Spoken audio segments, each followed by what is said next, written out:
Storms bringing a much-needed cool-down to parts of Western Europe over the weekend. The continent sweltered under its first summer heat wave prior to those storms. News and analysis, townhall.com. The British Foreign Minister heading to Southeast Asia. Three-nation visit as the UK looks to promote closer ties and trade with the region following Britain's exit from the EU. Foreign Minister Dominic Raab's trip to Vietnam, Cambodia, and Singapore comes the week after Britain announced the broad outlines of a free trade deal with Australia. The agreement was the first Britain has negotiated from scratch since it left the EU. A recent British government review of defense and foreign policy recommended that the UK tilt its focus toward the Indo-Pacific region in response to China's growing influence on the world stage. Correspondent Jeremy House. Iran's president-elect says he will not meet with President Biden nor negotiate over Tehran's ballistic missile program and its supported regional militias. He's sticking to a hard-line position following his landslide win in last week's election. More on these stories at townhall.com.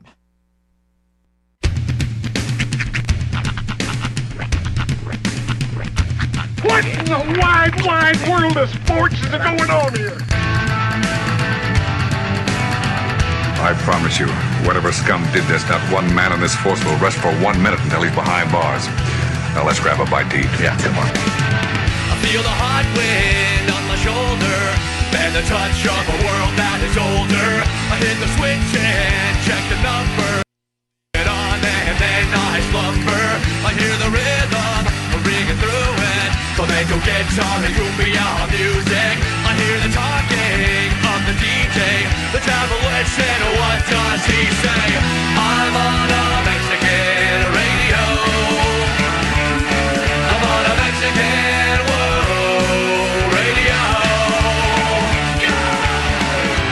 Broadcasting live from high atop the J.P. White Building in downtown Roswell, New Mexico. It's Mornings with Mike Winters on 106.5 Roswell's Talk FM.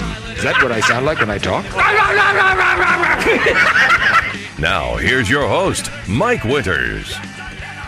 And good morning, one and all. Welcome to Mornings with Mike Winters. I am he. That would be me, Mike Winters, back from the hole. Back from the middle of the desert. Yeah. In the middle of the biggest heat wave in American history. Yeah, they had heat advisories and index, and you burst into flames and you walk outside and all that. I think I heard in the news 128 degrees over the weekend in Death Valley.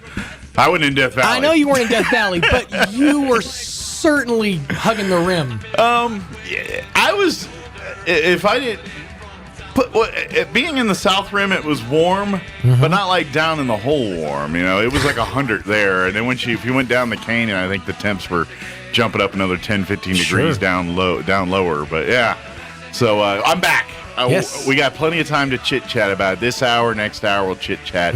I don't think we have an actual guest schedule today, so we'll replay an interview later in the show. But we'll chit-chat about my week not here. Yeah, your week off. What did we determine was the terminology? Sowing your wild oats. Oh, is that what I did? Yeah, you're sowing your wild oats. It was Mike's westward expansion. Ah. We had all kinds of different stories about your adventures off in the west. Well, I had to eat my wife. I'm sorry to get back. We had a Donner party at back. Yeah, fair enough. We drew straws. She drew the shorter one. In fairness, I set it up that way. Yeah. We were actually kind of speculating whether or not you were actually going to make it back, whether she was going to let you come back. I pointed out that you've said a lot of messed up stuff on this show over the last year or so, and she's taking you out into the middle of the desert where it's very easy to hide a body, literally in the biggest hole in America. Well, I came back. So all is well. Well, thanks for coming back. But we had a great time. Awesome. I caught bits and pieces of the show, mostly when traveling, not so much there. Internet wasn't exactly the most accessible things in the Grand Canyon. So things on the show held up pretty solidly. I'm going to say I'm so happy to be back on this side of the board. Yeah, this is where I belong in the world of long form talk. And I said it to a guest actually. I think I said it to Juanita. I said, nobody knows how to chew an hour like Mr. Mike Winters. No human being alive can chew an hour. Master of filling can space. chew the clock like Mixmaster Mike. I am telling you what. I literally, the last. I'm the filler of space. The last segment of the show, Friday of last week, we finished. I finished replaying our interview with Juanita. Mm-hmm. I hit the mic back after our first, or our last Mornings with Mike Winters fun fact. Blew out all the commercials we had in the hour. Looked at the clock. 19 minutes away from 10 o'clock, and I literally went, wow! Like, oh, this is going to be fun. Well, thank you. Yeah, it was fun. I'm good at BSing. There you go. You are the man. I have an MS in BS. But I had a great trip, and we'll talk all about it. The highs, the lows. Literally the lows. Yes, all of it. We get. There were some. I've seen some of the most amazing stuff, and there was things I was really disappointed about. Dude, you were posting like National Geographic level panoramic shots. That was me with an iPhone standing on there. The rest was the Grand Canyon. The rest was God. God did the hard work here. He did the heavy lifting. I just went click and just stood there and went between God and Apple engineers. That was right. It was a combination of God and Tim Apple. That's it. There you go. I was just the clown shoe pushing the button. Well, you did some good button pushing. Oh, right? thank you. Because doggone it, those are some good shots. That was like screensaver levels of panoramic shots. Yeah, there's I'm telling you here's the cool part, and we'll get into all this, but that's the cool part. You could literally look at the same exact spot of the Grand Canyon, and it looks different depending on what time of day you go through there. Yeah, it's just the colors and everything, like it, and even in seasons and things. I wish I got a chance to see a thunderstorm go through there. That would have been way cool. It looked like you guys were getting some weather in one of those sunset shots you posted. Yeah, a lot of that was just kind of the clouds, and it was kind of those were the evening because it was, and it was getting a little cloudy a couple of those nights. It never rained. Oh yeah, that wind is bad there. And by the way, it's hazy out there. I should have brought a hat.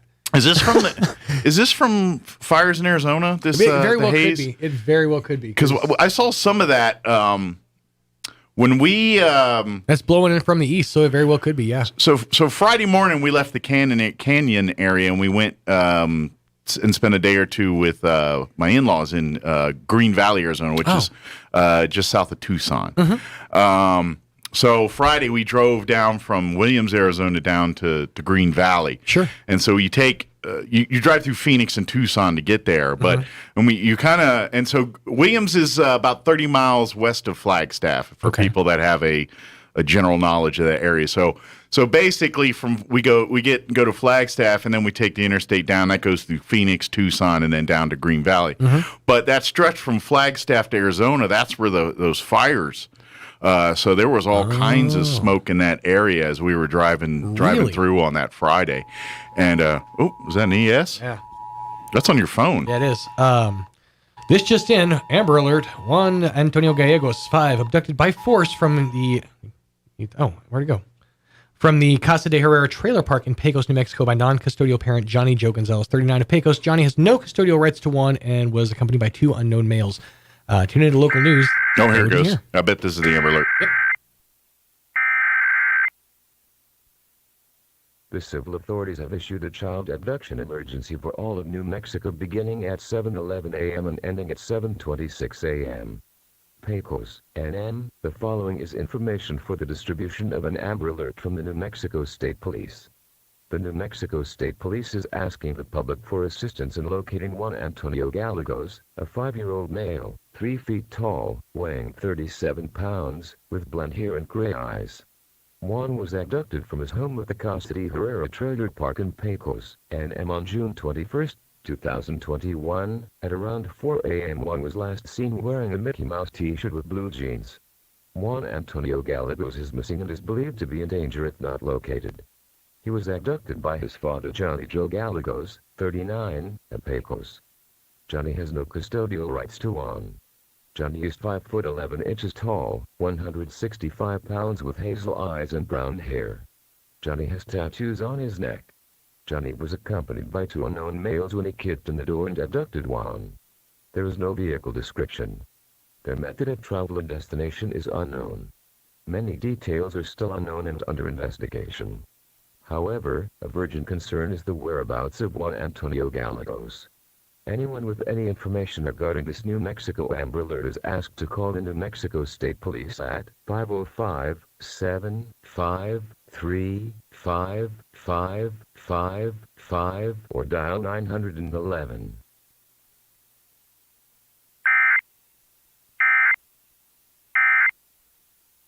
Okay, so there was the Amber Alert that came in seconds earlier on Sean's phone there. I scooped him for what it's worth. The young man from Pecos, Texas, Gallegos was the last name. Pecos, New Mexico, actually, yeah. Pecos, Johnny New Mexico. Joe Gallegos.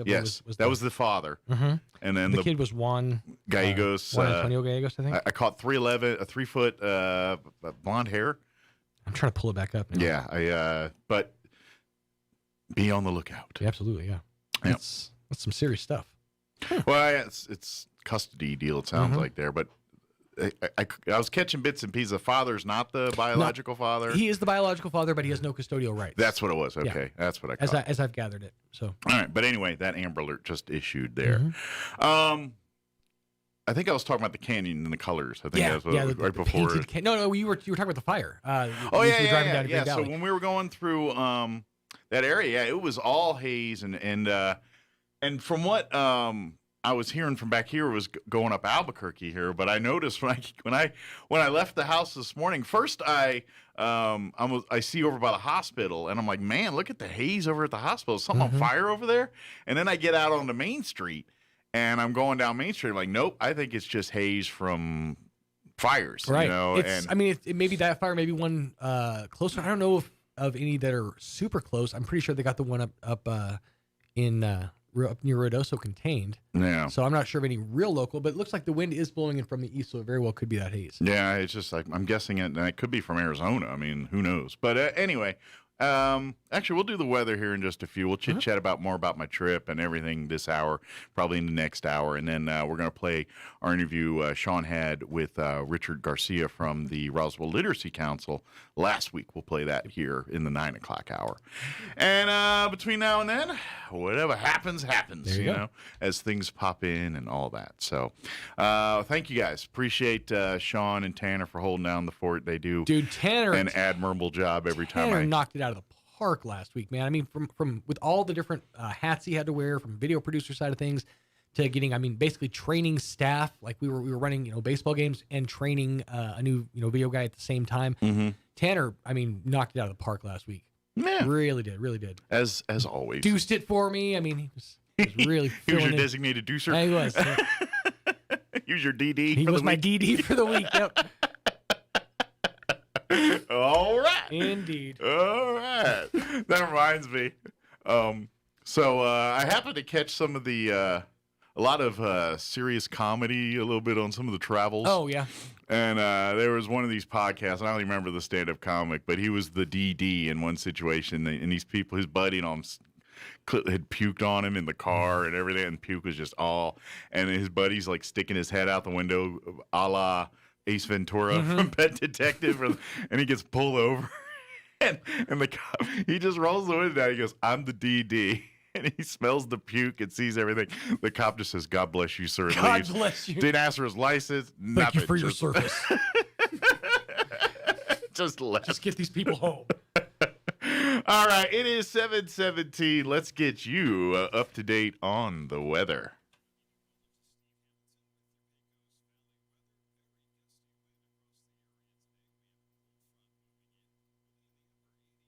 Roswell, and for Carlsbad and Artesia, it looks like low to mid 90s and wind gusting up to 40 miles per hour. Overnight will be partly cloudy with lows in the mid 60s and it stays windy. And then tomorrow, low to mid 90s and mostly sunny. We're back in the 100s on Wednesday. That's your latest forecast. I'm meteorologist Steve Hamilton. Thank you, Steve. Currently 79 degrees here in Roswell. Humidity right now at 39%. Winds currently out of the north at 15, although my trees, I would disagree with that assessment. We do have this wind advisory that Steve was talking about. That's going to remain in effect until 12 p.m. Looks like he said, the cold front. I don't know. I'm guessing these are cooler temperatures than last week because these certainly are very nice. Mostly sunny today, highs around 84, but these winds are going to be blowing out of the north, 25 to 35, gusting as high as 50, but they will be decreasing down 15 to 25 later this afternoon. So look forward to that. Partly cloudy tonight with an overnight low of 64. Northeast winds 5 to 10 miles per hour. Tuesday, sunny skies back up into the 90s, 94 for Tuesday. South winds 5 to 10 in the morning, 10 to 15 for the afternoon. Tomorrow night, partly cloudy, overnight low of 70. South winds 10 to 15. Then we're back in the aughts, the 1-aughts. Wednesday, mostly sunny, high of 105. South winds 10 to 15. Thursday, sunny, high once again right around 105. Friday, we're looking at sunny skies, a high of 102. And then it looks like there's rain chances this weekend. Friday night, we got a 30% chance of rain, partly cloudy, 72. 30% on Saturday, mostly sunny, highs right around 90. Saturday night, overnight low of 68 with a 40% chance of rain and a 40% chance of rain Sunday. Partly cloudy and 87. So enjoy the 80s today. It will be back into the hundreds by midweek here, and then all over again for next weekend. All right, it is 20 minutes after 7 o'clock. Let's go ahead and take a quick break. Your Roswell Livestock Report with Smiley Wooten also coming up here in just a few. We'll be back on the other side, and we'll chit-chat all about my adventures to the canyon on the other side. Don't go away. You're listening to Mornings with Mike Winters. Clay Travis. We are going to represent what Rush always represented, which is the full fruition of American freedom. Buck Sexton. There is nothing that has ever been comparable to being at that golden mic. Clay Travis and Buck Sexton, inspired by Rush. You'll hear them both right here on this station, starting Monday after Father's Day weekend. Starting Monday at 10 on 106.5 Roswell's Talk FM. As the school year comes to an end and COVID restrictions start to ease, don't lose sight of the lessons learned. Cover your cough, positive personal hygiene, respect one another, show and tell others you love them. Fiscal and social responsibility are great ways to show your love. This is Damon Graham, your local New York Life agent. I can help you show your love to others. Call me at 575-623-0803 so we can determine how you best can show your love. Expect to be blessed. Customizable office equipment is one stop away at PTS Office Systems. Of course, you and the business next door do different things, so you need different office equipment. PTS Office Systems has fully customizable office equipment in stock, waiting to be delivered to your business. Get fully customized office equipment to meet your office's specific needs. The day and age of one-size-fits-all office equipment is gone. Shop around at PTS Office Systems today at 217 North Main in downtown Roswell. If you have a student who's ready to further their education, think Eastern New Mexico University first. The state of New Mexico, through the Lottery Scholarship Program, will pay 100% of your student's tuition if you are a New Mexico resident. Don't miss out on this great opportunity to further your student's higher education at the only 4-year university on the High Plains. For more information, visit enmu.edu. Explore, experience, excel. Eastern New Mexico University. When you think of home health care here in Roswell, what's the first thing that pops into your head? That's right, Frontier Medical. We've been doing it better than anyone else for over 20 years. From in-home nursing to physical therapy and so much more. Doctors and hospitals from Albuquerque to Lubbock and everywhere in between have been trusting their patients to us here at Frontier Medical. So when it's time to make a choice, remember Frontier Medical. 575-627-1112. Frontier Medical. Name to remember. Good morning, this is Smiley Wooten at the Roswell Livestock Auction. A good summer run for this week following Father's Day Sunday. We expect to sell 950 head, breaking down like this: 325, 350 weighing cows and bulls, 75 to 100 pairs of bred cows, 500, 550 calves and yearlings. Today's sale will include 15 cow-calf pairs, good quality black white-face Angus cross cows with high-quality Angus calves at size. These pairs 4 to 7 years old. 60 to 70 open young cows, very good quality, 90% black white-face Angus and Brangus crossbred cows. cows 4 to 6 years old. 30 long yearling heifers, Mr. Carl Whitney, Daddle, New Mexico. Replacement quality Black Angus crossbred heifers, 2 rounds of shots, cake and bunk broke, gentle, have not been exposed to bulls, 800, 900 pounds. 50 calves, Circle Bar Partnership, Balmorhea, Texas. Good quality black, white face Angus and Brangus crosses. Few Charolais crosses also, 350, 500 pounds. 21 calves, J.B. Runyon Incorporated, Hope, New Mexico. Good quality black Brangus cross calves, medium condition, 350, 500 pounds. 21 calves, Miss Sally Walker, Alamogordo, New Mexico. Good quality black Angus and Brangus cross calves, 2 rounds of shots, 300, 450 pounds. 29 calves, Juan Ibarra Jr., Santa Rosa, New Mexico. Excellent quality black Angus cross calves, 1 round of shots, medium condition, 350, 500 pounds. 46 heifers, Mr. Duke Phillips, Claunch, New Mexico. Good quality Beefmaster cross heifers, thin to medium condition, 400, 600 pounds. Sale time this morning, 9 a.m. Sell pairs bred cows 10:30. Be selling calves and yearlings about 10:45 to 11. No sale Monday, July the 5th. We expect to sell 950 head here today. This is Smiley Wooten, Roswell Livestock Auction. Here's a Mornings with Mike Winters fun fact. The average person spends only 10 minutes a day speaking. Many wish Mike Winters was more like the average person. Here's Mike Winters.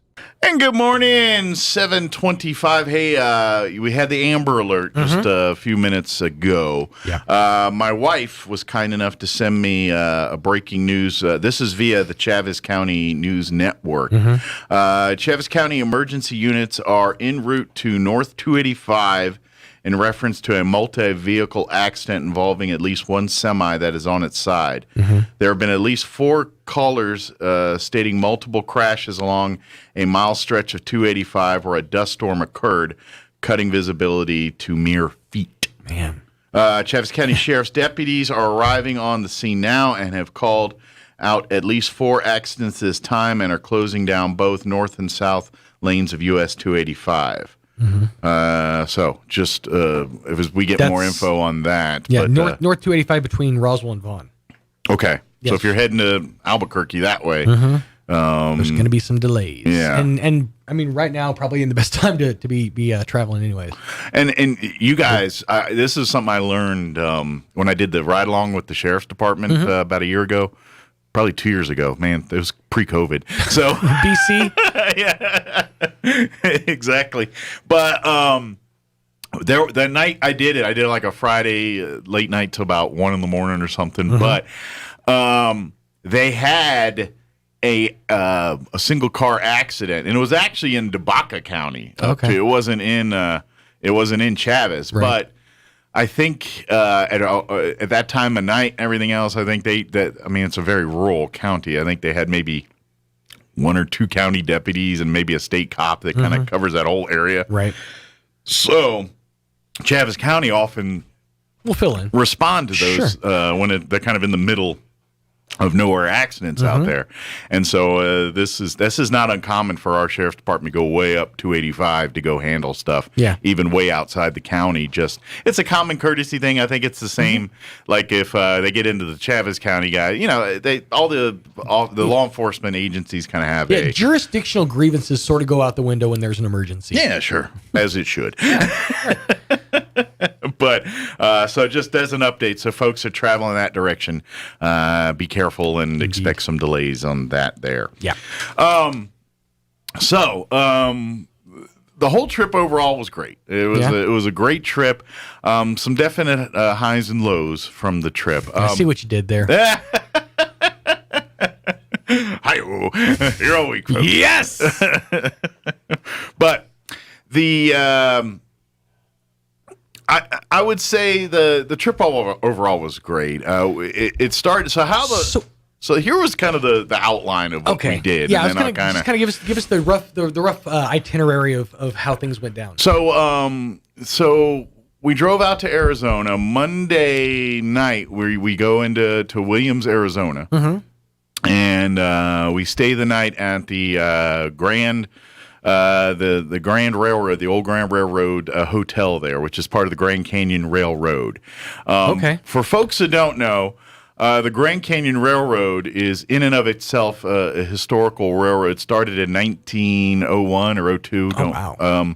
And it was the train line in and out of the Grand Canyon. It goes from Williams, Arizona, into the south rim of the Grand Canyon there and back. They started that, and it was one of the main ways to get into the canyon there for many years for tourists and folks. Steam locomotive. It varied over the course of time there, but they have some of those old. They use the trains we rode in were probably a la the 50s. Oh, okay. The ones they currently, and I may be. Well, and don't quote me on that time frame either. One would think they would want to have some form of like nostalgia or the throwback feel, the retro feel, but also modern enough and new enough that some innovations have been made to make it comfortable for the riders. Yeah. Well, they closed down the Grand Canyon Railroad in, was it late 60s or 70s? It was around that time it was shut down. And then it was reestablished as a tourist. It wasn't like a railroad functioning Santa Fe line. It was, back then it was run by the Santa Fe Railway. The hotels like the old Tovar where I stayed, the historical, those were all built by the Santa Fe Railway back in 1905 or something like that. Some of those were built by, it's really cool. This is where I got the history side of all this. Right, and this is, we were talking about this, we're like, oh, Mike's just got to be nerding out on a lot of this. A little bit. I did a lot of the history side of stuff. I was a little bit. That was kind of the part I was in. And basically, the town of Williams, Arizona, basically disappeared. It was almost no longer a town. And then in '85 or whenever they brought back the Grand Canyon Railway, that revitalized the town because I think that's it in Williams, Arizona, is the Grand Canyon. The tourist destination. That's, I think. It's basically White City. Kind of. You're right. Yeah. A little bit, but a little bit more... more infrastructure than White City. They don't have a major, huge hotel like that with all the amenities. And it's a lot more people going through that area. But the same concept. The town is sort of birthed off of the idea of the attraction. So, and I think the guy on the train told us like 80% of the population of Williams, Arizona, it works for the Grand Canyon Railroad. There's actually that one guy, like the one guy that works at like the Allsups or whatever their equivalent. Somebody's got to. I mean, that's the thing. It's just it's like I moved all the way over here, and I will work at a convenience store. It was a little town, like I mean, they had your McDonald's and all that, in that area, and other hotels, because I'm sure other people, because a lot of people take because you could do a day trip on the train. Basically, we did it. We got on Monday and didn't get on until Thursday. But a lot of people, what they do is they get on they'll go to take the train, and then they go take the train in, and they get into the Grand Canyon about 11 or so, and then about 4:30 they can get on the train and take it back up to 2 hours back out. A lot of people do that, and they can get the South Rim. And to be honest, hindsight being 20/20, that was the way we probably should have done it. Or drove in ourselves. If having access to your own vehicle, I would imagine, would probably make things easier. Well, and that was the mistake on my part because, and this was not in COVID, we would have been fine. COVID killed the part that. COVID killed the party. Well, it didn't kill the party, but it put a little rain on the parade there. It watered down the punch a little bit, and what I mean by that is. When you get to the Grand Canyon, we took the train in, and the train takes you to the South Rim. Right. The train goes right there to, which is, if you look at, like, if you get a National Park Service, one of those, when you go to a National Park Service place and they give you the map with all the cool stuff and information about the official looking National Park Service guide to whatever park you're going into, when you look at that Grand Canyon map of that, the South Rim, where the El Tovar and where the train comes in, is kind of right smack dab in the middle of everything. It's the South Rim there. If you go a little farther to the east, that's going to take you to the visitor center, the main entrance, the main visitor center, some of the main. If you drove into the Grand Canyon, that's where you'd be coming in from. Right. And then on the other side, which takes you up out to the north area and to some of the other parts of the canyon. So where we came in, we're right in the middle. They have a bus service They have these different. They have a blue line that kind of runs and does a loop around the south rim, and it'll take you to the north end or the east end, the west end. If you want to go see some of the Massapequa Lodge, which is another area where you can do shopping and you can get on that little bus and go there. It also take you to the farther west, which takes you up to the North Country, and that's a red line, and you get on that. Okay. Our problem was that blue line that goes around and a little loop and all that was closed because of COVID. Come on. However, the red line to go up there was open, and they created a blue line that was taking you from the visitor center directly to the red line to get you up to the north area. But if you're stuck in the middle, you either have to walk 3-4 miles to the red line or 3 or 4 miles to the visitor center. And that dog won't hunt. Not in this kind of weather, not in this kind of heat. Well, it is on the canyon. You're up and down either way. It was 102. I could have done it. But it was a dry heat. Yeah. I could have done it. I wouldn't have liked it. My wife, no way. See, she and was not down. And with that's that. the thing is you had to take Kim into consideration. So some of the places we didn't really get to go because it would have been logistically difficult the way we came in. Sure. If we'd brought our own car in and then parked or whatever, then but that in and of itself is a little dicey because it takes a couple hours to drive it in and get into a parking spot. It's it to be honest, the quickest way to get into the canyon and go sightsee is that train. But if you want to see more of the canyon, you got to drive in. Right. If that makes it now does. the way they've got it set up. As far as getting to the different areas of the canyon. Yeah. Once COVID's done and they open that blue line, then you've got zero problems. Right. It really, you're like, oh, well, I want it fine. You walk down to the bus stop, you get on, they'll take you where you want to go. So there were certain things that you didn't get to. Yeah, I didn't get to. I got to see all the South Rim and its surrounding areas, but as far as going deeper venturing, I really didn't. It was just too hot and just. Now, did you have any time to kind of just break away from, like, just kind of do your own thing, kind of maybe go like hiking, kind of exploring? Well, the a whole bit? thing was do our own thing. Once we got, once the only things we had to do. Well, what I meant was like you and Kim like kind of break away and do like separate. Like, did you get a chance to go like hike and maybe like take? I did a little bit. Do some of the photos I took, like the ones of the elk and all that. That was Kim was back at the room. I was kind of exploring, trying to get the lay of the land and figure out how the buses worked and if they were opened or closed or not, because no one would tell me. Right. People are like, well, some of the buses are running, but they're really sporadic, and I'm like, well, you just give me a straight answer. And then I finally walked to one of the bus stops and said, this is closed through COVID. And I'm like, I wonder if you could have like, I don't know if this is even a thing down there or over there, but could you call like an Uber or like a Lyft? Well, I guess you could, because they were doing like they had some of those Jeep tours and they were coming to the hotel, but I was kind of researching them, and they were sporadic and very mixed reviews. Some were saying they're great, others saying this was the worst money I've ever spent. So I was like, yeah, a little iffy on that one. We could have done a helicopter ride, but I would have had to get to the airport. You would have had to like commission chopper. Sure, we could have taken the Lear. I mean, we could have taken the private jet, but honestly, we felt it was a little bit ostentatious. It was also $300, and I'm like, yeah, right, exactly.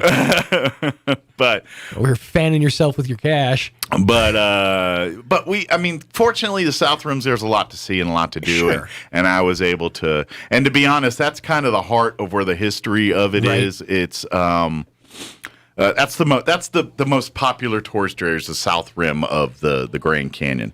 Right there is like, for instance, once we got to the Grand Canyon, we stayed at the El Tovar Hotel. And that's you were talking about before you left, like the last of its kind. It's one of the few Harvey houses that were still in operation. For folks that don't know, riders of the rails back in the day, that was your main form of getting to and fro. Rail riders. Yeah, when you had to hit the train stations and when stuff. all you had was a can of beans, a stick and a bindle. Some guy going, all aboard, and ticket, sir. But anyway. Back when you used to bite your currency. That's the real McGillicuddy. There you go. The Harvey houses were kind of like your Hojo's or a McDonald's. You know, it was something wherever you pull in the train station, there's your Harvey house. You knew exactly what I got coming. I got a good, comfortable bed. It was. It's like McDonald's. You go to McDonald's, you know what you're getting. It's familiar. Kind of home. Yeah. Exactly. And so, and obviously, as people less and less started using trains as their mode of transportation and airplanes and cars and everything else. The Harvey houses started fading away, and there's very few that are still in operation. The El Tovar is one of those ones that are few. There's like right there at the South Rim, there's several hotels. All have a little bit of history in and of itself. I'd imagine you'd be kind of you're hard pressed, like stay at certain places, so you get a room at the La Quinta. Well, they're all the ones there in the South Rim. None of those are Hojo's or Best West ones. No chains. Yeah, they're all privately or a historic type hotel. One of the only. The El Tovar was actually built in 1905 there, and it was built by the Santa Fe Rail Company. The railways are like, hey, we're going to build and so they built the hotel and the Hopi House, which is right next door, which is a tourist visitors. It's gift shop mostly, but the cool part I like is some of the other buildings there were done by some of the families and explorers coming into that area, and some of these places within the last 20 years were turned over to the Park Service. They were privately owned and privately like El Tovar and all that is run by a hotel company now. It's all part of the company that owns it and runs it is part of the same group that they do like vacation packages the other places, much like this. So it's a company that does, and that's who we booked and they run the railway too. That's all under their little umbrella. But there's other hotels there, and they all were, I guess, run by private people things, but. There was a visitor center at the South Rim that's not as big as the main visitor center. That's one of the families that kind of was first to the area, and they built that as a little like general store and gift shop thing in it. And I think that family owned it until like 2008-ish. Okay. And then around 2010, it was turned over to the National Park Services, and now they made it another visitor center. Another thing a little farther down the rim there is which I took pictures. If you saw that picture, I know I'm talking to Sean on this, but the picture I took of like you can kind of see like a house and it looks like it's on the edge of the mountain there and all that. Yeah, that's the Kolb Studio, Kolb. The Kolb brothers. This is back in the 1870s, back when they were originally kind of surveying and checking this canyon out. These two brothers, basically went through almost every inch and crevice of that canyon, like hanging off of ropes, taking pictures of the canyon and riding in these canoes up the Colorado River, breaking through and exploring. And these guys went to every nook and cranny of the Grand Canyon and took pictures of it. And they have this big studio, and their whole family, and they built this beautiful house right there on the corner. And so that family, I think that eventually went over to the National Park Service probably about... The Grand Canyon Conservancy? Yeah, around 20 years ago or so. Wow. And so, unfortunately, the studio was closed. I couldn't go in because of COVID. Right. But I could see the building and go around it and all that. Try to pull it up. But because I saw some pictures, and it's got some of their photos. It's got some of the house and everything else. But I almost bought the book and wanted to read it, but it's an amazing, like where the way it's positioned. Yeah, it's like right there, basically built into the canyon, which is actually another question I had, because obviously, the Grand Canyon is national parks, registered, like preserved land. So how far in does the commerciality go? Like, I mean, because at what point do you stop seeing McDonald's and start seeing like tour, like, to be honest, stations? around the canyon area, you don't see any of that. At least where I'm at, now the canyon's ginormous. Well, because so all the gift shops and all the different shopping areas that they're like, it sounds like they've commercialized the experience. Well, but here's the beauty of that. It's National Park Service, and so they didn't like spring up McDonald's and things like that. These are actually buildings that were built, all of them, around the turn of the century. Okay. So they kind of fit the decor. They're log cabiny or stone. Okay. They're rustic buildings. Sure. So nothing to distract from the it's aesthetic. It's not. There's plenty of beauty there. They're not posting up. You're not going to be at the Grand Canyon and see a big Phillips 66 sign sitting anywhere or nothing like. It's not like that. Matter of fact, one of my pictures was when they brought the first power line into that area in 1911 or something, and then you can see where they first did. If you go, it's right on the south rim, just down halfway down, and you can kind of see. I took a picture of it. Oh, right. I was wondering what that was. Okay. Telephone line. Right. And matter of fact, if when you ride in the Grand Canyon Railway, you'll see these. There's this telephone line that runs parallel with you, and it's shorter. It's like when you're when you're riding in the train. Oh yeah. The top of the telephone lines, you're looking at them, and that was by design. And that's got to give you some like a little bit of vertigo. Like I get weirded out when I can see at eye level the tops of a tree. The top of a tree. It just gets in my head. Well, these are shorter, and it ran parallel to the train line, and so that was the one telephone graph line or power line, whatever it is, into the canyon. But the reason why it was that height, it was designed to be as tall as a man sitting on a horse. And so a man on a horse could go by to each one and work on it, go down to the next one while sitting on the horse. That's crazy. So that's exactly why it was that height. We're going to need this line to be just the right height for a man on a horse. That's why it's that height. So that's kind of neat to me. I was like, see, doing what they need. Everything designed specifically for a reason, and it was ergonomics even back then. Yeah. Well played. And that was kind of cool to see some of that stuff. But really? Yeah, it's. I got to get to. This is probably a good breaking point to do some news and whatnot here. I got Mo. I got plenty Mo. Oh, Mo. Plenty Mo. So much Mo. I barely scratched the surface, to be honest. So let's do this. It's 7:45. Let's go ahead and pause for some local news. We'll also do your Kim Commando update. We'll get you into your local sports and your town hall news, business update, all of that coming up here in just a few.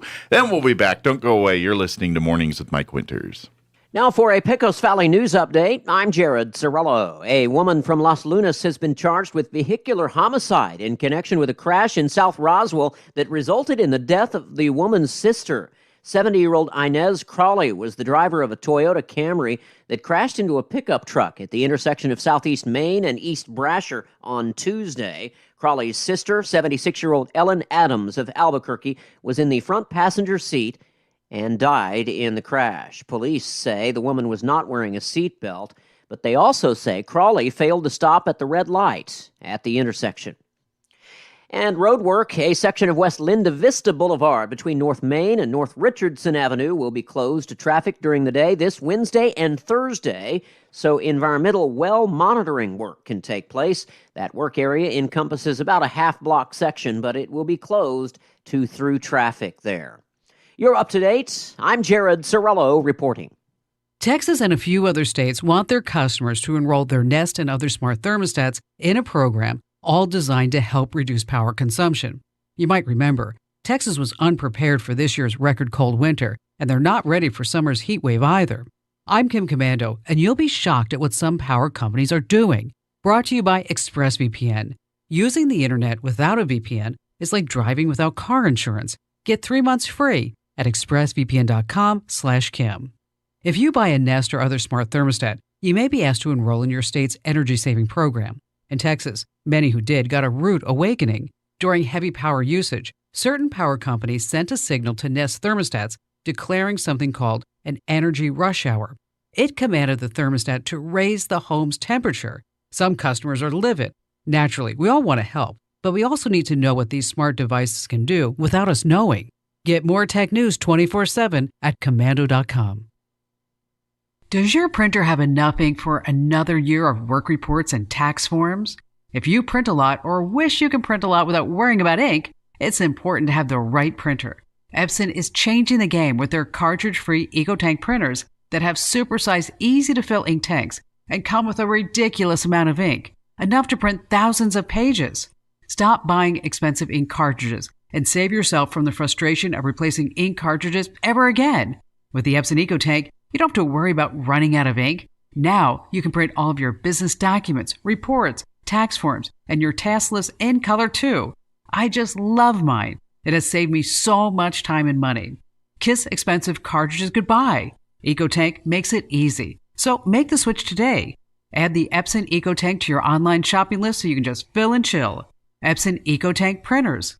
Available at Target, Walmart, and Epson.com/EcoTank. EcoTank Kim. I'm meteorologist Steve Hamilton with your Pecos Valley weather. Very gusty wind across the area today. We have a cold front moving in. We'll be in the upper 80s around Roswell, and for Carlsbad and Artesia, it looks like low to mid 90s and wind gusting up to 40 miles per hour. Overnight will be partly cloudy with lows in the mid 60s, and it stays windy. And then tomorrow, low to mid 90s and mostly sunny. We're back in the 100s on Wednesday. That's your latest forecast. I'm meteorologist Steve Hamilton. It's time for the Southeastern New Mexico Sports Report. State golf championships happening today, but state baseball and softball also had their seedings and brackets announced over the weekend. And we've got a couple of games going on today in softball. You've got Dexter, the number 1 seed in Class 3A, playing host to number 8 Socorro. That starts at 4 o'clock. Earlier than that, 11 o'clock this morning, Loving is the 3rd seed in Class 2A. They'll be hosting number 6 Rehoboth. A bunch of other teams also ready to play on Tuesday. In softball, Rio Rancho paying visit to number 3 Carlsbad in 5A. Artesia at home against Pewaukee. Goddard at Silver. In baseball action, it's Carlsbad at Hobbs Tuesday night. Artesia at Santa Teresa. Goddard at Miyamura, that's in Gallup. NMMI at Cobre. And Gateway Christian at home against Mesilla Valley. The Sports Report brought to you by DSI. Call DSI for all your office technology needs. I'm Eric Butler at 92.9 The Brand. With the SRN News Business Brief, I'm Bill Alexander. Amazon is ready to give out $300 million in low-interest loans. The money will support housing located near mass transit in the Washington, D.C. area and the Seattle and Nashville, Tennessee regions.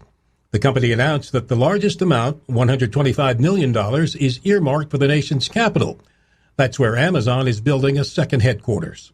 Cities in the western United States are getting ready for considerable growth in the coming decades, despite a historic drought and shrinking water supplies. From Phoenix to Boise, officials are working to ensure they have the resources, infrastructure, and housing supply to meet new growth. On Wall Street, the Dow fell 533 points to 33,290. The Nasdaq fell 131 to 14,030, and the S&P 500 off 55 to 4,166. With the SRN News Business Brief, I'm Bill Alexander in Washington. When you need an oil change, but you don't want to sit at the shop all day, call Nazca Quick Lube. They're new to town, and what makes them unique is that they come to you. As your car is parked at work or wherever, they will change the oil and provide a tire rotation and restore your headlights, so you don't have to spend hours sitting at the shop. Call 808-9134. That's 808-9134. Nazca Quick Lube. Let their quality service come to you.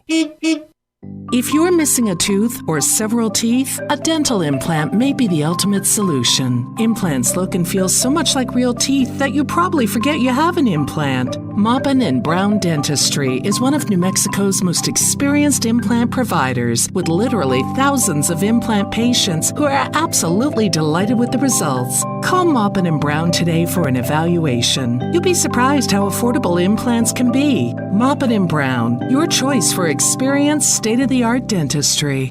Travis Hicks, Richland Auto Group. I'm here at Richland Chevrolet and Richland Dodge, living and working through some unprecedented times in my business and in our country. Even though it appears our lots are virtually empty, we're still selling new Chevys, GMCs, Buicks, Cadillacs, Chryslers, Dodges, Jeeps, and Rams. They're just selling right off the truck. Keep an eye on our websites. You can find them by Googling Richland Motors Roswell, as they show incoming inventory up to a few weeks out. Also, there hasn't been a better time to sell or trade your car in my whole career. Anemic new car inventories make the value of your car higher than ever. We've recently been able to give people who purchased their vehicles as far back as 2018 as much now as they paid then. Let me say it again. The car you bought as far back as 2018 could be worth as much as you paid for it then. And the best news is that our governor's color designation doesn't change the value of your trade. Freedom, trading at Richland. Just another reason to do business with Richland, where service is now job one. Here's a Mornings with Mike Winters fun fact. Astronauts are not allowed to eat beans before they go into space because passing wind in a spacesuit damages them. The suits or the astronauts? Here's Mike Winters. And good morning. It is 7:53. So we were chit-chatting before the break there, just talking a little bit about my trip and stuff. And we'll continue. I got more stuff to chit chat about on all of that. Let's see. Do we have our? I think that's all my live reads. Let's see. I'm a little behind on. I'm just getting back to office, so I'm not quite up on my community calendar stuff and all that. I apologize. I'm not up on all of that, but I can tell you about some blood donating. Let's see. Your next opportunity to donate blood will be this upcoming Thursday, June the 24th, at Grace Community Church. They're going to be in the foyer from 10 a.m. until 2:30 p.m. Everybody that donates blood at the event will get a free T-shirt. For folks in Artesia, they're going to be at Hotel Artesia on Friday, June 25th. That will be from 1:30 till 5:30 p.m. in the meeting room there at Hotel Artesia. Once again, everybody that donates blood will get a free T-shirt. For you folks in Carlsbad, they are going to have their next blood drive this upcoming Saturday, June 26th. They're going to be at the Carlsbad Mennonite Church there in the Fellowship Hall from 10:30 a.m. until 2:30 p.m. Once again, everybody that donates blood on Saturday there will get a free T-shirt. And then one more chance in June for folks here in Roswell. That will be next Tuesday, June 29th. They're going to be at the Pioneer Bank, the North Branch there, the main branch, in the community room from 9 a.m. until 1 p.m. And once again, everyone that donates there will get a free T-shirt. They really want you to get an appointment for any of these blood drives. And to do that, you can very easily call or text Stephanie with Vitalent at 575-840-8178. And she will get you on the schedule. Also, if it's your first time donating blood, you can she'll give you the links to the website if you'd like to do a little pre-register in there, and that way you can speed up the process when you do go to donate blood at your given appointment time there. They do ask that all donors wear the masks still, bring them, wear them. I know we're getting into a point where we're doing less and less of that now, but please bring your mask. You're doing a good thing helping people. No big deal. Wear the mask for a few minutes. That's something. Speaking of masks, when on my trip, that was there was only one time I was required to wear the mask. I think in my whole vacation. I mean, required like it was, and that was when I was actually on the train, the Grand Canyon Railway train, and I think that's because of the federal rules. If you're riding in a plane or train or I don't know, automobile, plane, train. I know it's plane and train. They make you wear masks still. And so I was on a train. So guess what? You're on a train, you wear a mask. And that's what we did. Although, when you're on it, the move is just always be eating some nuts or something. And then you're good to go. They the Grand Canyon Railway, they had little snacks. And so like they had meats and cheeses and drinks and whatnot. So you just hold a cup. And you pop a piece of cheese in your mouth every once in a while when someone walks by, no one cares. Unless you're actively eating or drinking, you got to wear your mask. Hold a cup of cheese in your hand, and you walk around with that for a little bit, and you're just fine. But that's the move. That's the pro move. If you don't want to wear your mask on the train, but that was the only time I was required to wear the mask.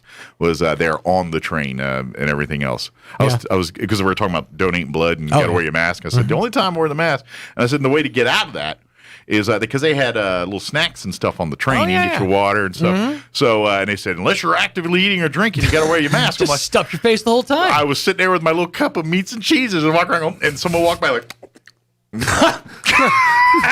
This is my emergency meat. I like it. So I did that for a while. In case of emergency, break out snacks. That's a baller move right there, homie. I'm not gonna lie. I know how to ride the rails. Right.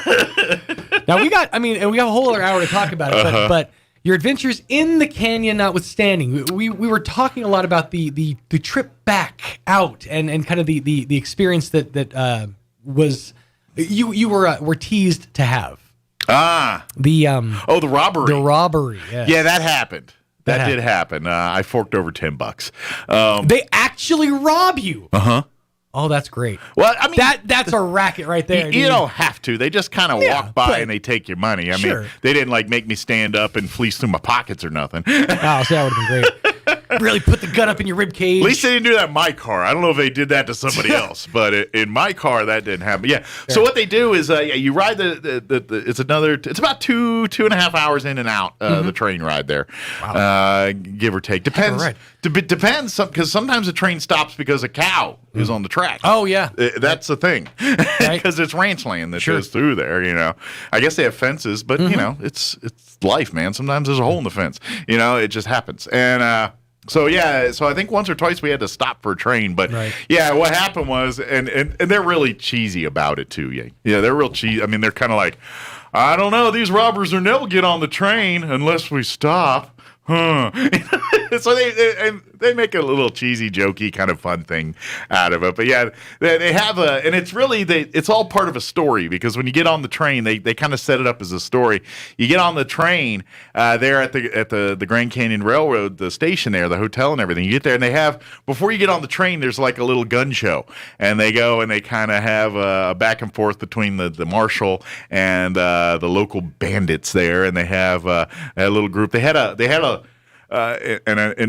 I'm just this added to the coolness for me.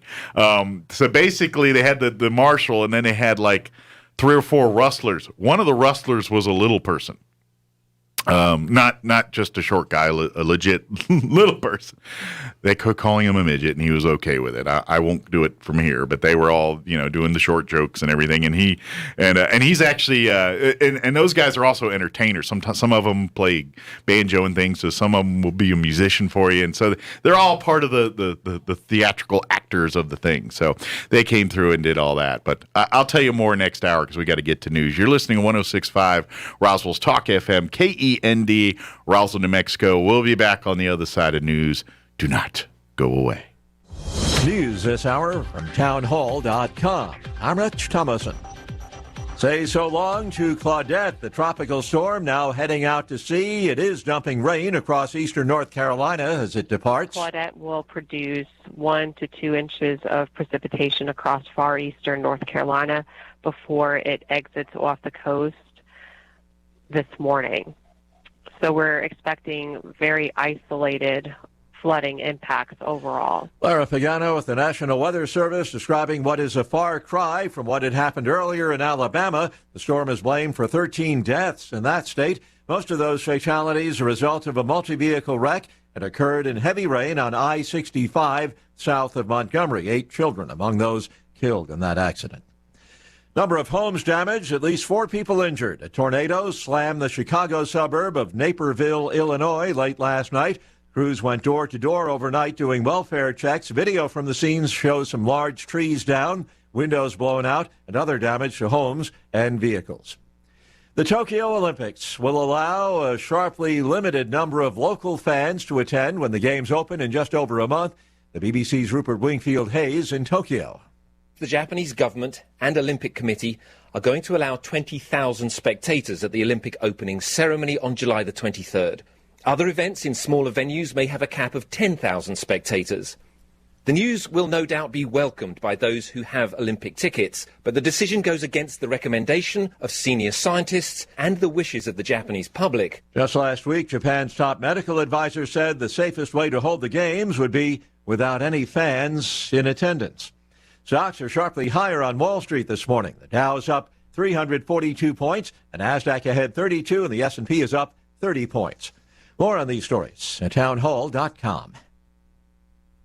I have a traumatizing childhood memory of an Easter egg hunt. The big hunt was a big deal in our family, and I have this memory of running and excitedly reaching for eggs, only to have my big brother and sister sweep in and steal them at the last second. It's Ryan, and unfortunately, this is a traumatizing reality our Faith and Family Mortgage team is seeing from families across the country. Families are finding their dream home, only to have it pulled away by another hunter at the last second. At United Faith Mortgage, we unfortunately cannot scare off the other hunters, but we can very quickly get you pre-approved and make it look as good as possible to sellers. And then, once you do grab that Easter egg, see our story and read how our direct lender advantage can often save your family monthly and lifelong money at UnitedFaithMortgage.com. we are United Faith Mortgage. United Faith Mortgage is a DBA of United Mortgage Corp. 25 Melville Park Road, Melville, New York. Licensed mortgage banker. For all licensing information, go to nmlsconsumeraccess.org. Corporate NMLS number 1335. RAC NMLS number 65233. Equal housing lender. Licensed in Alaska, Hawaii, Georgia, Massachusetts, North Dakota, South Dakota, or Utah. Ethiopians voting in the greatest electoral test yet for the incumbent prime minister as war and logistical issues mean that ballots will not be cast in more than 100 constituencies of the 547 across the country. There are two dominant parties that pulled out from the Oromia region. There's also concerns in the Somali regional state, mostly about the so-called inflation of voter figures. That's leading to a lot of concerns about legitimacy. Of course, this is seen as a referendum for Prime Minister Abiy's popularity, his legitimacy. He came in seeking to reform Ethiopia's polarizing political situation. There were ethnic tensions and political protests during the time of his predecessor, but these have also persisted in his tenure, and this have severely tested his commitment to change. The BBC's Beverly Ochieng. Israel easing some restrictions on the Gaza Strip have threatened a fragile ceasefire between Israel and Hamas. News and analysis, townhall.com. It isn't much, but gas prices have dropped a bit, down by 1 penny on average in the past week. AAA reports a gallon of regular costs on average $3.07. The Energy Information Administration says the increase in total supply, even as gas demand increased, has helped to limit pump price fluctuations. However, rising crude oil prices could mean higher prices later this month. California has the highest price at $4.22 a gallon, lowest price in Louisiana at $2.71. Elsewhere, Colorado averages $3.29 a gallon, South Dakota $2.94, Pennsylvania $3.18, and Florida $2.94. Ron DeRockster reporting. President Biden's special envoy to North Korea says he hopes to see a positive reaction from the North soon on U.S. offers for talks after North Korea's leader ordered officials to prepare for both dialogue and confrontation. More on these stories, townhall.com.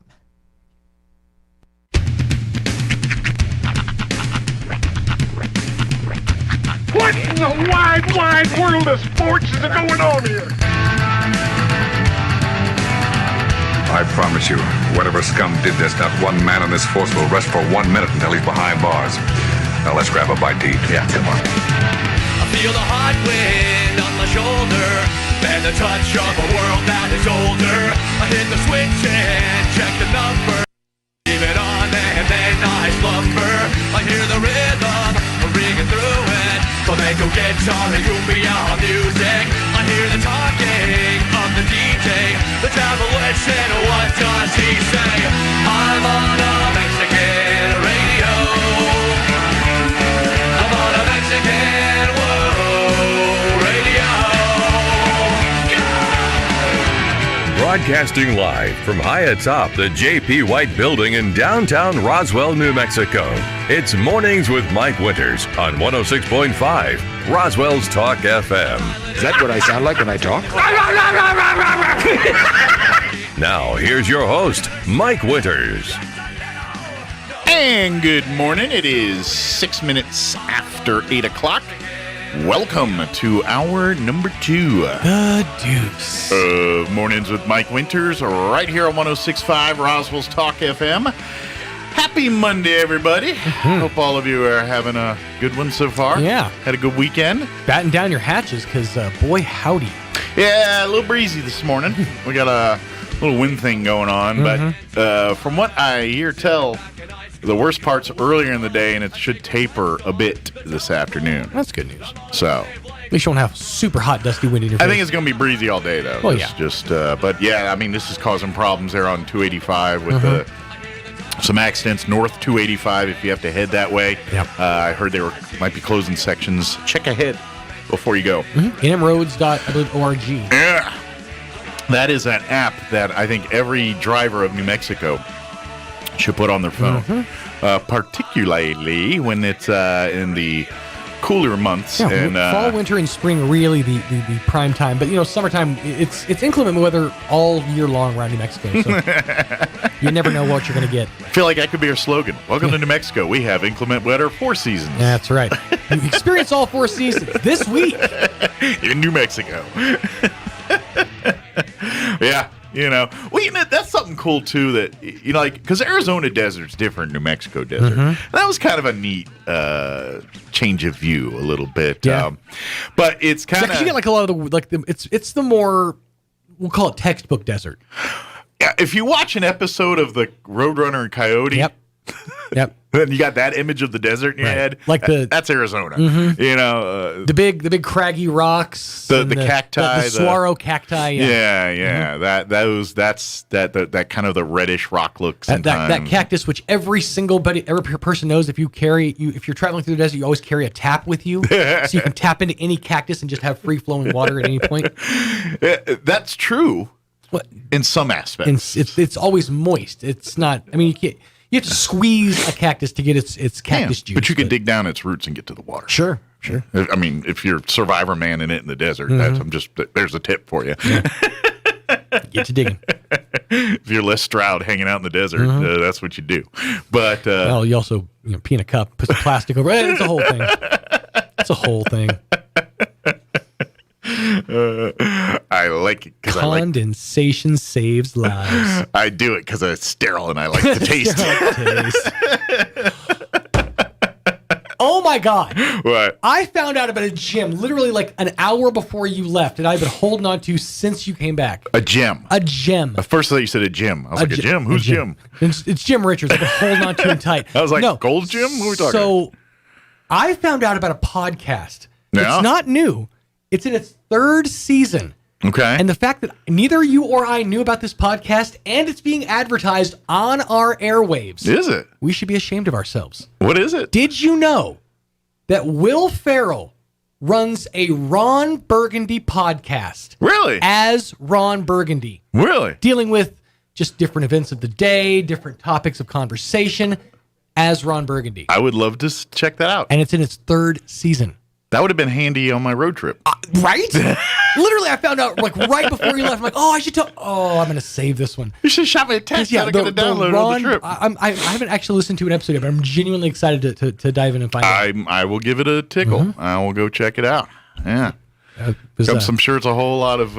I just heard. I heard a commercial. It was when I think it was on. It might just be on the brand. I'm not totally sure, but the commercial says sources say, the source being myself, that this show can actually earn you a college degree. Ooh. Not according to my source being myself. I figured there's so many, sweet Merlin's beard. Oh, yeah. Because if anybody commits, it's freaking Will Ferrell. By the beard of Zeus, what is going on here? He's got quite Raven. He's got quite a few God references and beards, now that I think about it. Back to your home on Hooker Island. 50% of the time, it works every time. Use that today. Well, sort of.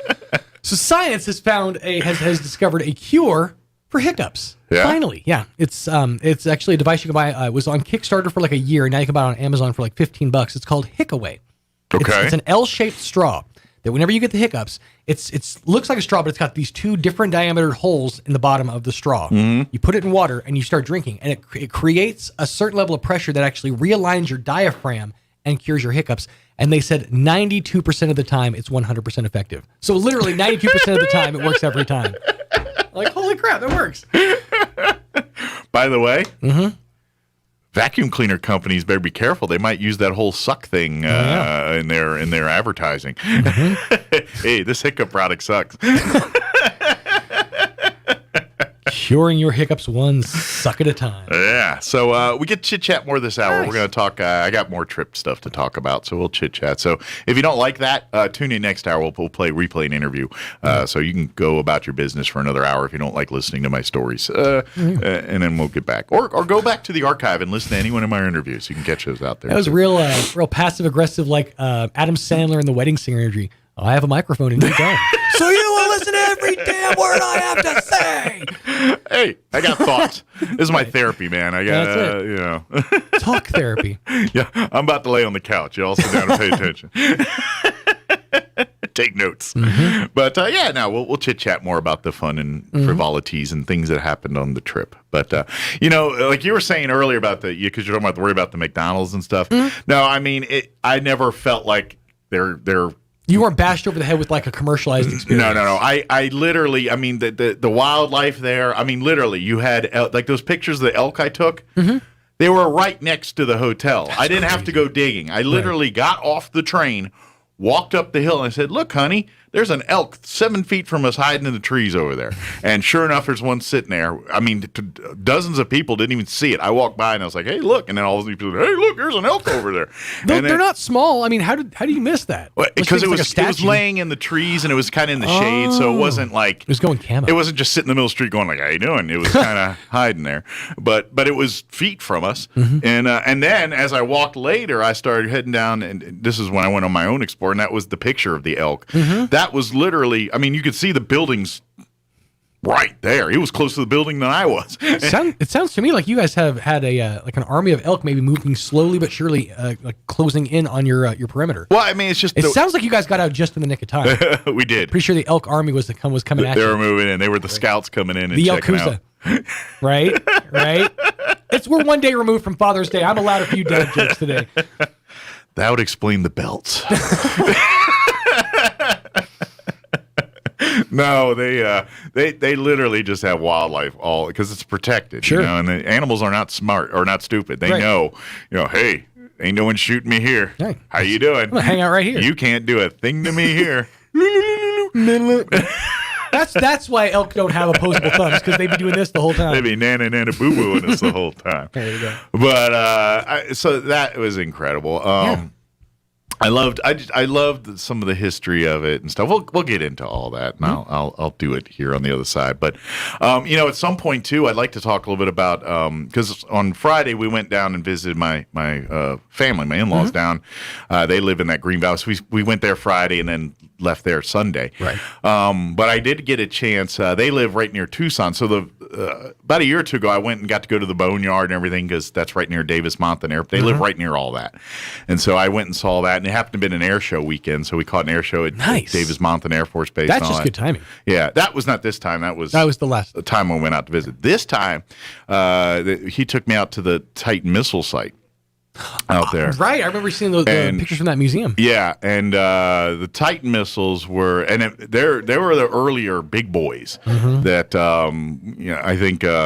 There's 3 locations in the United States where they had a cluster of these Titan missiles. Phoenix, Arizona was one, somewhere in Kansas, and then I want to say Utah or Colorado. And so there was 3 wings of the Titan missiles, and one of them. And there's some funny stories if I get into that, because the missile's there and all that, and it's a museum now. Right. But it used to be a nuclear missile site. It's trickier to convert that to a museum than one would think. I would imagine there's a lot of of fallout, a lot of I'm stuff talking on in the air. an international scale. Oh, as in relations with international a lot of secrets, relations and things. Yeah, countries. Well, just because let's face it, our enemies know exactly where our missiles are, just like we know where theirs are. Yeah, and they watch them constantly. For what it's worth, enemies, I have no idea where any of your stuff is. Mike knows, apparently. I don't know nothing. I got them in my wallet. This side of the board, nothing. I got a football in my wallet. I proved that. There you go. It's got the codes.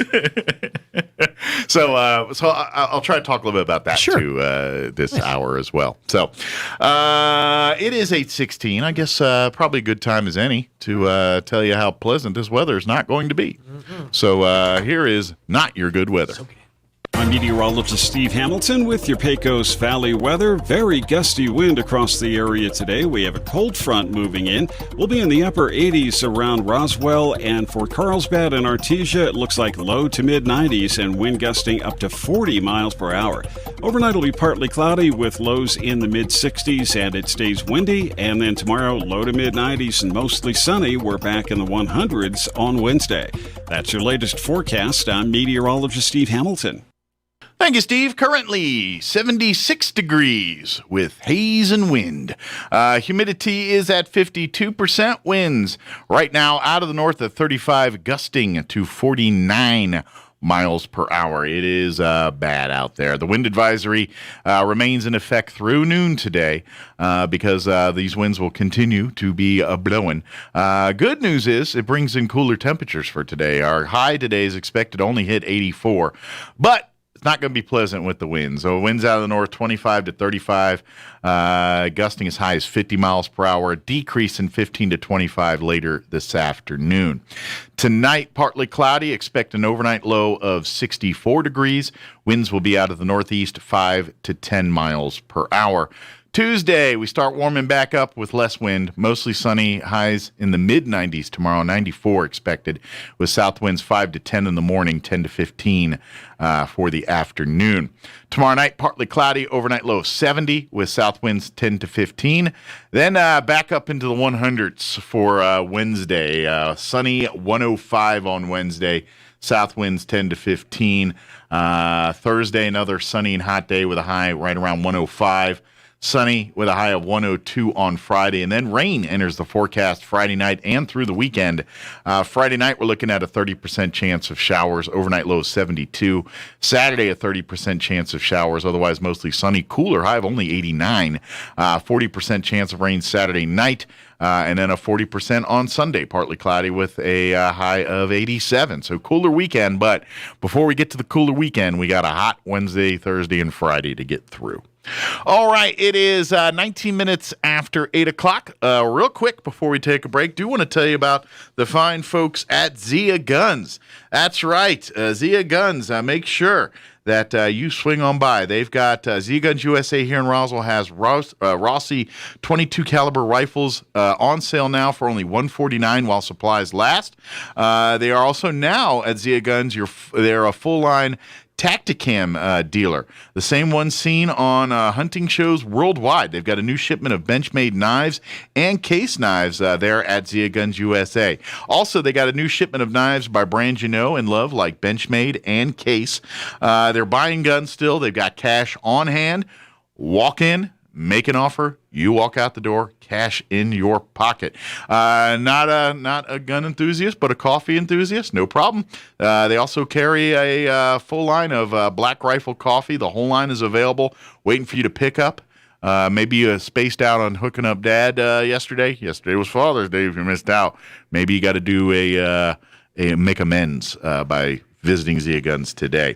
Also, Zia Guns USA is your only authorized Dr. Squatch retailer in the region, so they can help you find the right. If you may have seen their products, they got great men's soap products, manly scents for men, by men. They're manly. They're really. I've seen the online stuff. They look really amazing. But if you've seen the online, you're like, well, I need to touch it, smell it, be a part of it. Swing on by Zia Guns USA here in Roswell. They got you covered. They got gift cards too. So if you really botched Father's Day and wanna get yourself out of the doghouse there, get Dad a gift card there, a belated gift card.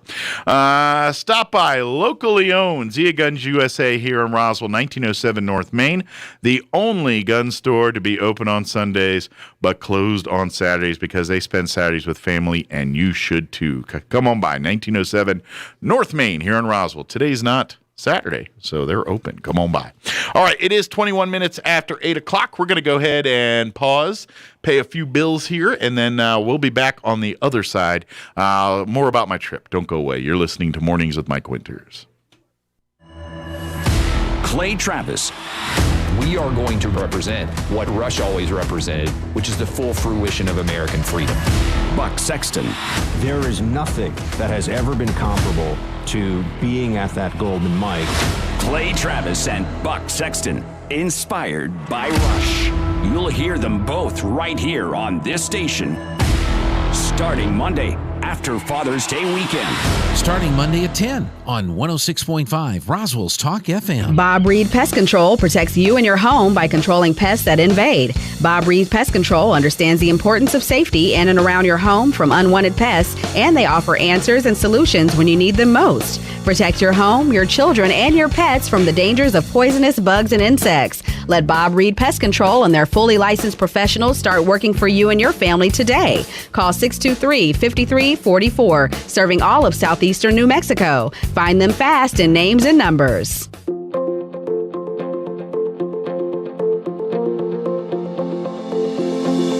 There are 3 key phrases that need to be spoken on a regular basis in a healthy marriage. Hi, this is Pastor Troy and Julie Smotherman for The Joy of Marriage. You know, for over 20 years, Julie and I have been sharing these 3 key phrases, and here they are. I love you, I'm sorry, and I forgive you. Ephesians 4:32 says, "Be kind and compassionate to one another, forgiving each other, just as in Christ, God forgave you." You know, it's so easy to expect others to love us, to say I'm sorry, and to forgive us. But you know, it's really a gift that we give each other. You know, the Bible teaches us we sow and we reap. Sow into your spouse, I love you, I forgive you, I'm sorry. And then you'll reap a harvest in return. Someone has to start the process. Let that be you today so you can really enjoy your marriage. If you have any questions or would like further information about the Joy of Marriage Ministry, please go to jomconference.com. Want to make this Father's Day a little cooler? Every Saturday in June, Richland is giving away a handcrafted, one-of-a-kind American flag cooler. Yup, a brand new cooler every Saturday. Just head for either Richland Chevy on West 2nd or Richland Dodge at the Y and register. That's it. No purchase necessary. Just drop in and sign up. Richland wants to celebrate dads all month long, and the coolest way to say thanks, Daddy, is with a brand new cooler. So stop in and sign up for a cool way to say Happy Father's Day from Richland Motors. Ride for the brand.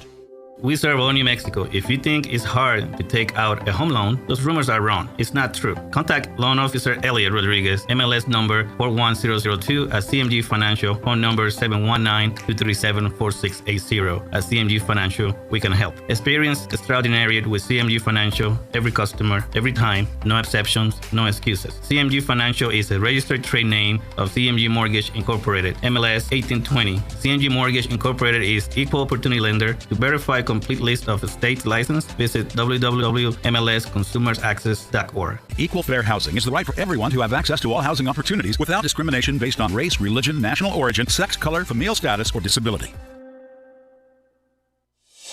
Being in the Army National Guard is about more than just serving your country. It's about being there for your community when your neighbors need you most. The Army National Guard makes college affordable. Serving part-time lets you attend school full-time while you take advantage of education benefits that can help you graduate debt-free. If a civilian career is your goal, serving part-time allows you to work at a full-time job. The skills, qualities, and contacts you'll develop in the Guard can open doors to a great civilian career. Want to serve but worried about being away from friends and family? Part-time service in the Army National Guard allows you to serve close to home. Serving in the Army National Guard lets you have the life you want while you enjoy the many benefits of serving your community and nation. You owe it to yourself to learn more about how the Army National Guard can fit into your life. Visit NationalGuard.com. Sponsored by the New Mexico Army National Guard. Aired by the New Mexico Broadcasters Association and this station. Here's a Mornings with Mike Winters fun fact. China has more English speakers than the United States. They have more Chinese speakers, too. Here's Mike Winters. Faux pockets are the devil. I agree. Get rid of them today. Good morning. They're like, what are you talking about? What? I got my brain all worked up to want to put some change in his pocket. Ain't but a half an inch to put none in there. Well, put it in there. Shut up. No, just pockets on women's pants in general. I was talking about my daughter has jeans that literally there's like some women's pockets they go like an inch and a half deep or whatever, very, very shallow. But in this case, it's not even a pocket. It looks like a pocket. It's like sewn like a pocket, but it doesn't actually open. Yeah, it's all for show. It's a faux pocket. Yeah, it's kind of like that's you know what that reminds me of.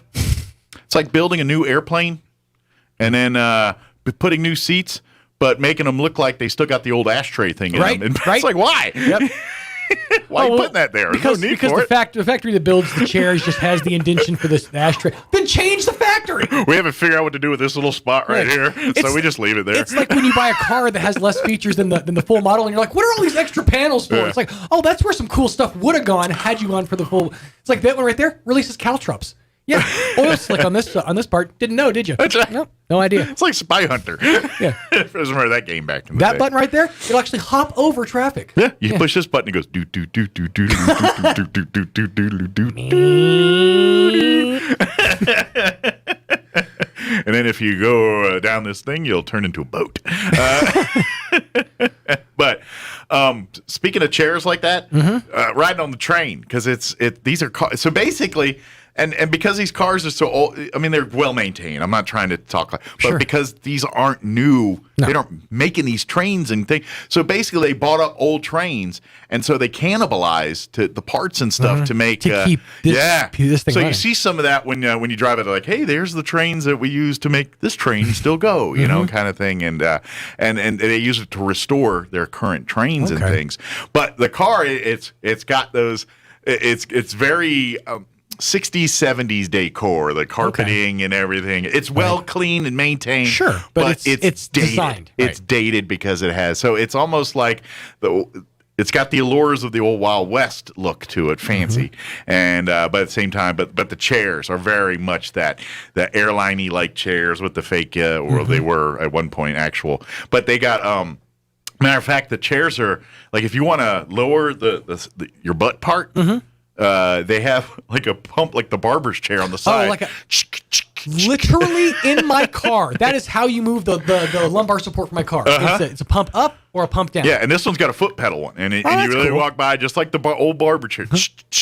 Yeah, and that's it was pretty So you cool. had to have like somebody else adjust yours. Well, no, you do it yourself, but I didn't know what that was for until I saw someone do it. I'm just sitting there eating my cup of cheese. your anti-mask cheese. And somebody walked by. I was like, oh, look at that. You know, not for nothing, but the one thing you chose to eat, meats and cheeses, is the one thing you probably should have a mask on for. Cured meats and cheeses give you the worst halitosis breath possible. I was clearing it up with Diet Coke and water. I was walking around eating loose onions and garlic. That's just how I roll. I just had some liverwurst and onion sandwiches, and I rolled around there.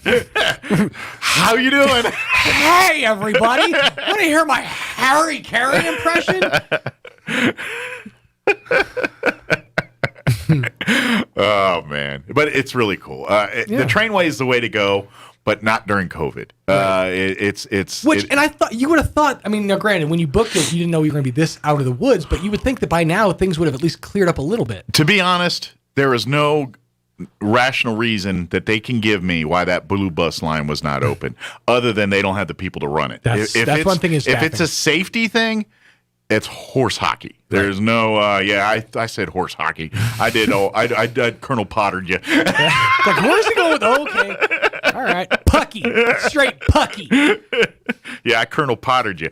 That's some horse hockey there. But yeah, I mean, that would be the only reason. They just don't have the staffing to which may be true. I mean, like everybody else, no one, there are plenty of jobs, no one wants them. So who knows? But that was the biggest bummer because I had booked back when I booked this trip, I also booked a bus tour down into the canyon because I'm like, I'd love to go down the canyon. My wife would love to go down the canyon. There's no way in Hades that she and I are going to walk down this canyon. Right. We're just not. Even in my young days, I could do it, and I still wouldn't like it. You could have opted for burro. That's do they still do that? I mean, that's the real traditional. They do, but I don't know. They weren't. I don't know if it was right there at the South Rim or I had to go somewhere else because I didn't see it there at the South Rim. I knew it was on there and all, but I did. I think, to be honest, I think I have to go farther. I have to get on that red line and go out there to get to the burrows. And I couldn't get to the red line because the blue line wouldn't take me there. No. Stupid blue lines. I hate them blue lines. But overall, I mean, it's just so cool to see. Like, it's hard. It's hard to say. Well, it was a bummer that this because you were basically in the middle of grandeur. Well, and I had great food, like the El Tovar. Now that's the trick was food because they had a couple like little snack places. El Tovar restaurant there was really the only sit down restaurant. Problem is, if you want to eat lunch or dinner there, you have to make reservations way in advance. Oh boy, breakfast you don't. We made reservations for a late lunch there a month ago. So we had one of our days. We're like, all right, we're gonna have, but because we couldn't travel a lot, the food options were a little limited as far as the number of places we could go. Hence why you ate Kim. Hence, yeah, she's no longer. She didn't make it out the canyon, but it worked out though because halfway through the trip, I was also able to carve rope and climb inside to sleep for a night, stay warm. I whittled out a totem to remark this occasion, but I did get to try some awesome foods, and I tried to take a picture and text it to you, but it kept failing the text. And by the time I got to a point that it would go through, I lost interest. Right. But I tried to text you a picture of a debate, a thing we have been talking about. Oh, really? For many a month on this show. Did you try breakfast fish sandwich? I had fish for breakfast. Shut up. I had fish for breakfast. No. Yes, I did. Okay, explain yourself. And it's delightful. Well, now, okay. This is what I did. In what form? In the form of Benedict. Shut up. You had fish Benedict? Uh-huh. All right. Yeah. For breakfast at the El Tovar one day, I was like, oh, let's see. And I said, ooh, they've got Eggs Benedict. That's my favorite breakfast of all time, Eggs Benedict. Yeah. They had two versions. The version you and I know, with the Canadian bacon and the sauce, and then a version they replaced the Canadian bacon with smoked salmon. Smoked salmon actually sounds fantastic. So I had a poached egg with the holiday sauce, smoked salmon on the English muffin. Now, bear in mind, I might also be a little gun shy about some smoked salmon after my last experience with This it. is true. But I'm guessing yours probably didn't come from a Big Lots. No. It was on discount. It was. I don't know. There's not a lot of water in the Grand Canyon, but what they charge for food, I'm pretty sure it's fresh. It's a fancy 4-star restaurant. Well, if it's smoked, I mean, you can pretty much send that anywhere. It's basically the more jerky of the fish world, basically. Elegant dining, but because it's in the National Canyon Park, you got a bunch of people in shorts and T-shirts eating fancy food, basically. Right. Pinkies up, but also rocking jorts. But it was great. It was. My wife had an awesome breakfast too, which I helped her finish on that one because they made this quesadilla thing with it's very only problem New Mexicans. It's Arizona. They don't know what green chili is over there, so they spiced it up with other peppers. Well, yeah. But it was good too because she couldn't finish. So I ate one of hers, and I was like, now you got over there. You got your poblanos. You got your Colorado. Oh, it was great. It was, lots of good chili choices. Just not that authentic. Not the green chili, but that was good. So basically the way when I get to we stayed at two different hotels in this thing. We stayed one at the train station there, and then one at the Grand Canyon Railroad Hotel and all that. They had the Harvey House. There's a lot of Harvey stuff around there because of history. The Harvey House restaurant, which is actually buffet style. Really? But it was they served you, and you had to get in these different lines, which that was all right. I mean, the lines weren't managed well because it was kind of confuddled the way they had it set up, and so you're like, am I in the line to get salad or am I in the line to get a sandwich? What am I in the line for? Am I in the line to get the tickets to get the beer or the line to get the beer?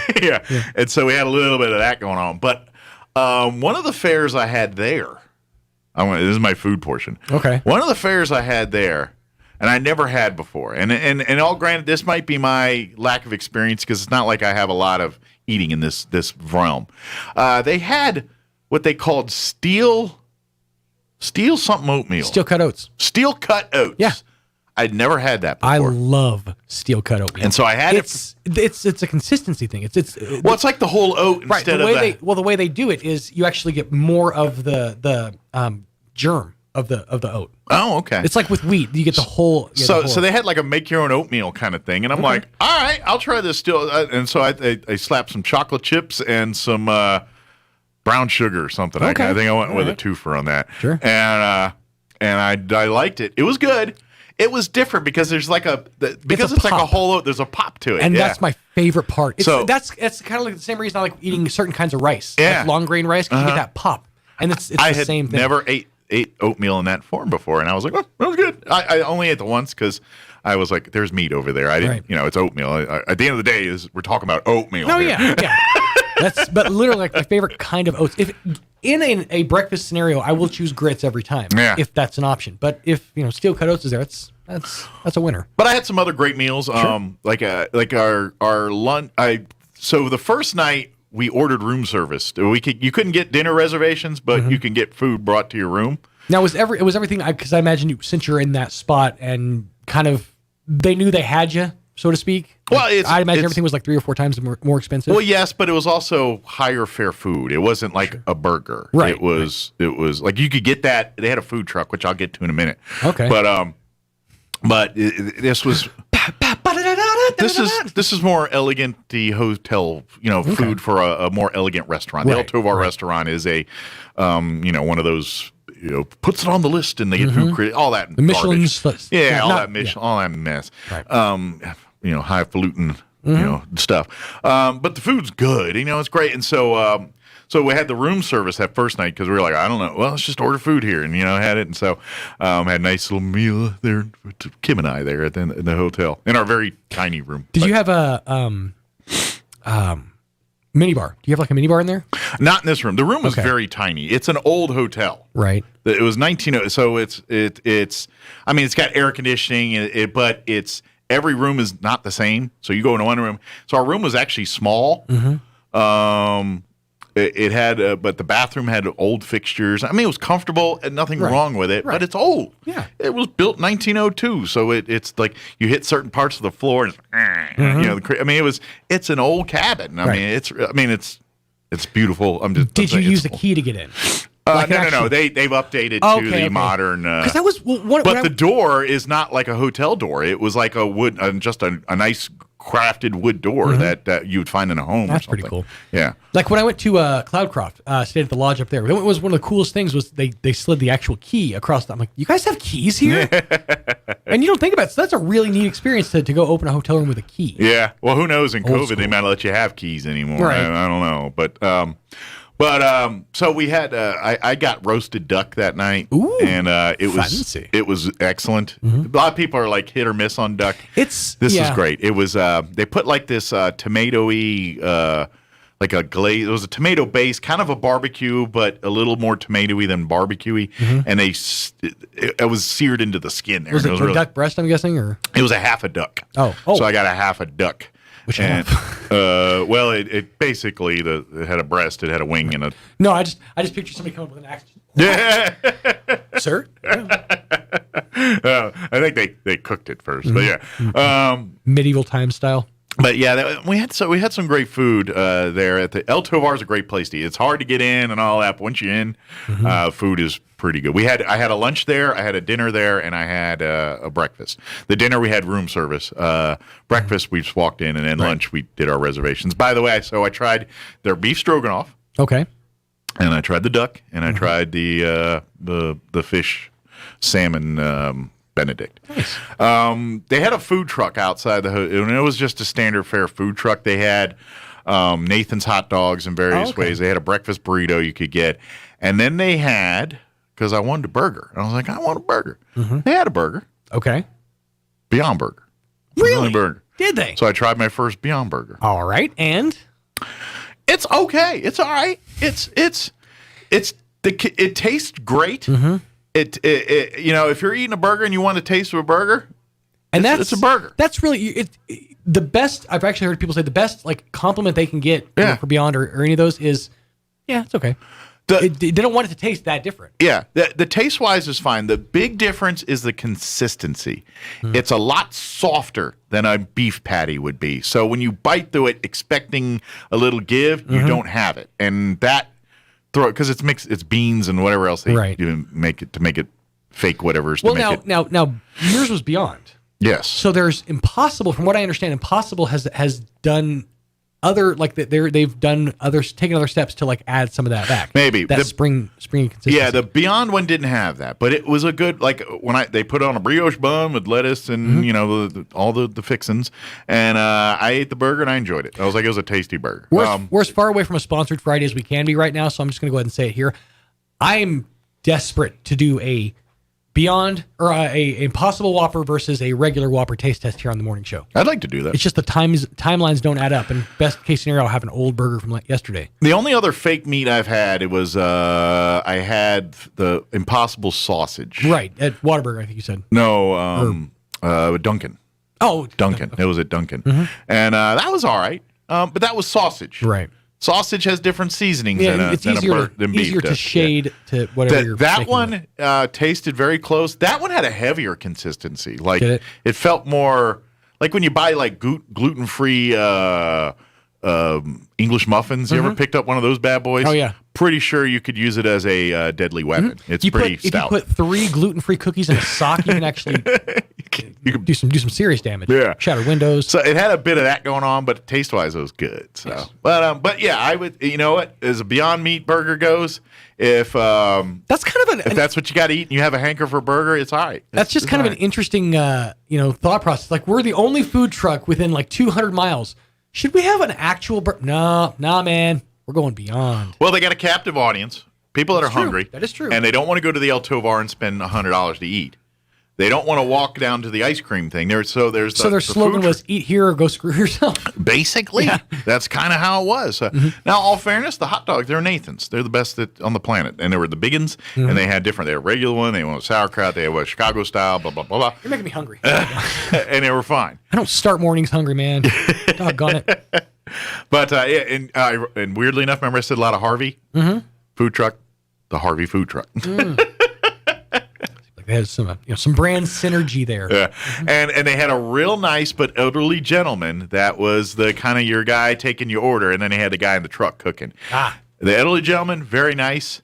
They need a second guy or a guy to pick up the pace for that dude. He's very nice, very pleasant, but you got a line of people wanting to eat, and he's wanting to BS with you. And I'm like, I get that, and I want to, I'll BS with you when there's not a line, but when there's 20 people behind me, I just want to eat my burger and get out of the sun. Oh, that right there, that's old Jim. Old Jim's been working for us for 35 years. Yeah. He's tenured. At this point, he could fire us. Yeah. So. Well, they have in the museum. Okay, so remember I was telling you at the El Tovar. Well, right next door is the Hopi House, and that was also built by the Santa Fe Railroad. These are all built in the style of the adobe back. So like when you go into the El Tovar, it literally is built a log cabin. They've got the big supports, and you can see. I mean, it's a log cabin. It's built that way, and so the Hopi House is built with the stone and the adobe and the old school. So kind of that hacienda style. Yeah, right? It's got the low, like if Kim, it was like a house built for Kim. You just walk right through. She didn't have to duck nowhere. Nice. Everybody else, they're ducking. She just doop, doop, doop, in and out. I have found my home. I'm with my people now. But it's now a gift store with a little bit of museum. But in the day, it was, and that's great because that's where I learned a lot about Native American crafts. Right. Like they were talking about those rugs and stuff. And I got a very, very, I'm very appreciative of the skills that it takes to make one of those rugs. Oh, the amount of hours. And you know why? And you're like, why are they so expensive? You want to know why? Because a rug that's probably a throw rug or something maybe the size of like something you put in your front like door an area rug something. Or a runner? Not a big. That's probably going to take about 800 hours to make. Just because the way they used to do old looms, like the way you have to individually thread each layer of it, and then you could Well, that's just that. Right. Because on top of that, they got to go out and pick the plants and all the things they do it the old Native American way. They're not going to the store and buying fabric. They're going out and they're finding the plants and the right plant to make the right color. Just the way so they're dyeing everything in house. Just the way the Native Americans made it way back in the day, and they use the looms and the whole history, and so that's why they're pretty expensive because they make them the old way and the quality and everything. So I didn't buy one because I don't care about rugs, but I was very.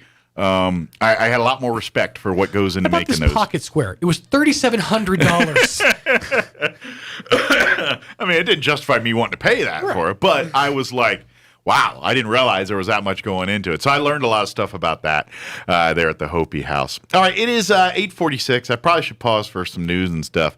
Let's do this. We're pause for news, and we'll also do your town hall business update, weather, and a quick break. We'll be back on the other side. Don't go away. You're listening to Mornings with Mike Winters. Now for a Pecos Valley news update, I'm Jared Cirillo. A woman from Las Lunas has been charged with vehicular homicide in connection with a crash in South Roswell that resulted in the death of the woman's sister. 70-year-old Inez Crawley was the driver of a Toyota Camry that crashed into a pickup truck at the intersection of Southeast Main and East Brasher on Tuesday. Crawley's sister, 76-year-old Ellen Adams of Albuquerque, was in the front passenger seat and died in the crash. Police say the woman was not wearing a seatbelt, but they also say Crawley failed to stop at the red light at the intersection. And road work, a section of West Linda Vista Boulevard between North Main and North Richardson Avenue will be closed to traffic during the day this Wednesday and Thursday, so environmental well monitoring work can take place. That work area encompasses about a half-block section, but it will be closed to through traffic there. You're up to date. I'm Jared Sorello reporting. I'm meteorologist Steve Hamilton with your Pecos Valley weather. Very gusty wind across the area today. We have a cold front moving in. We'll be in the upper 80s around Roswell, and for Carlsbad and Artesia, it looks like low to mid 90s and wind gusting up to 40 miles per hour. Overnight will be partly cloudy with lows in the mid 60s, and it stays windy. And then tomorrow, low to mid 90s and mostly sunny. We're back in the 100s on Wednesday. That's your latest forecast. I'm meteorologist Steve Hamilton. With the SRN News Business Brief, I'm Bill Alexander. Amazon is ready to give out $300 million in low-interest loans. The money will support housing located near mass transit in the Washington, D.C. area and the Seattle and Nashville, Tennessee regions. The company announced that the largest amount, $125 million, is earmarked for the nation's capital. That's where Amazon is building a second headquarters. Cities in the western United States are getting ready for considerable growth in the coming decades, despite a historic drought and shrinking water supplies. From Phoenix to Boise, officials are working to ensure they have the resources, infrastructure, and housing supply to meet new growth. On Wall Street, the Dow fell 533 points to 33,290. The Nasdaq fell 131 to 14,030, and the S&P 500 off 55 to 4,166. With the SRN News Business Brief, I'm Bill Alexander in Washington.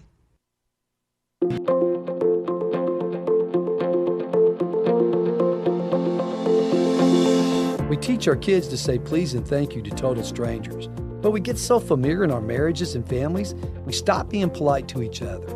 Hi, this is Pastor Troy and my wife, Miss Julie Smotherman, for The Joy of Marriage. In the love chapter of 1 Corinthians 13, it says that love is patient and kind. Love is not jealous or boastful or proud or rude.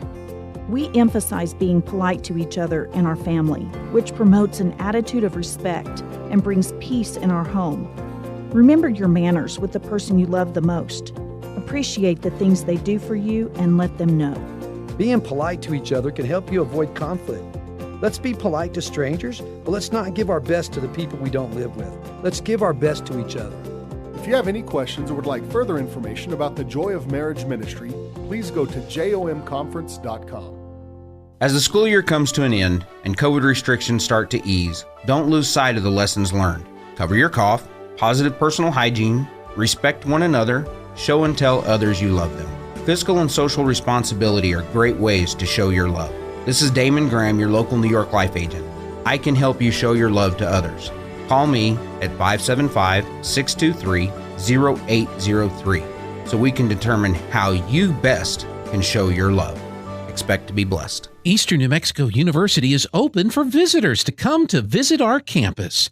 Come be our guest for a guided tour of one of the best small-town college atmospheres in the Southwest. Take a look at all ENMU has to offer, including the best residence halls in New Mexico as recognized by Niche.com. Sign up today for your personal tour of ENMU and our beautiful campus by visiting enmu.edu/visit. Explore, experience, excel. Eastern New Mexico University. Free money. Wait, what? Now that we have your attention, the Savings Splashdown is on at Roswell Honda. Saturday, June 26th from 10 to 1, everyone has the chance to win money on the spot in the cash grab. They'll have great prizes, free food, and of course, deep discounts. Like an 08 CRV for under $7,000 and a 2013 Mazda 3 for under $6,000. Get a free Bluetooth speaker with a qualified test drive and one entry for a brand new above ground pool just for stopping by. The Savings Splashdown is on at Roswell Honda, 2177 West 2nd. Western Farmers Electric Cooperative is the wholesale power provider for Central Valley Electric. As energy efficiency, environmental standards, and other aspects of the electric utility industry change, it is important that Western Farmers understands the energy needs for today and for the future of CVE residential customers. You can complete this short residential survey at the CVE headquarters in Artesia, on our website, cvecoop.org, on Facebook, on Smart Hub, or complete and return the paper copy you received in the mail. Your input is valued and much needed. Thank you. Here's a Mornings with Mike Winters fun fact. 47.2% of all statistics are made up on the spot. Is this true? I'd say chances are about 50%. Here's Mike Winters.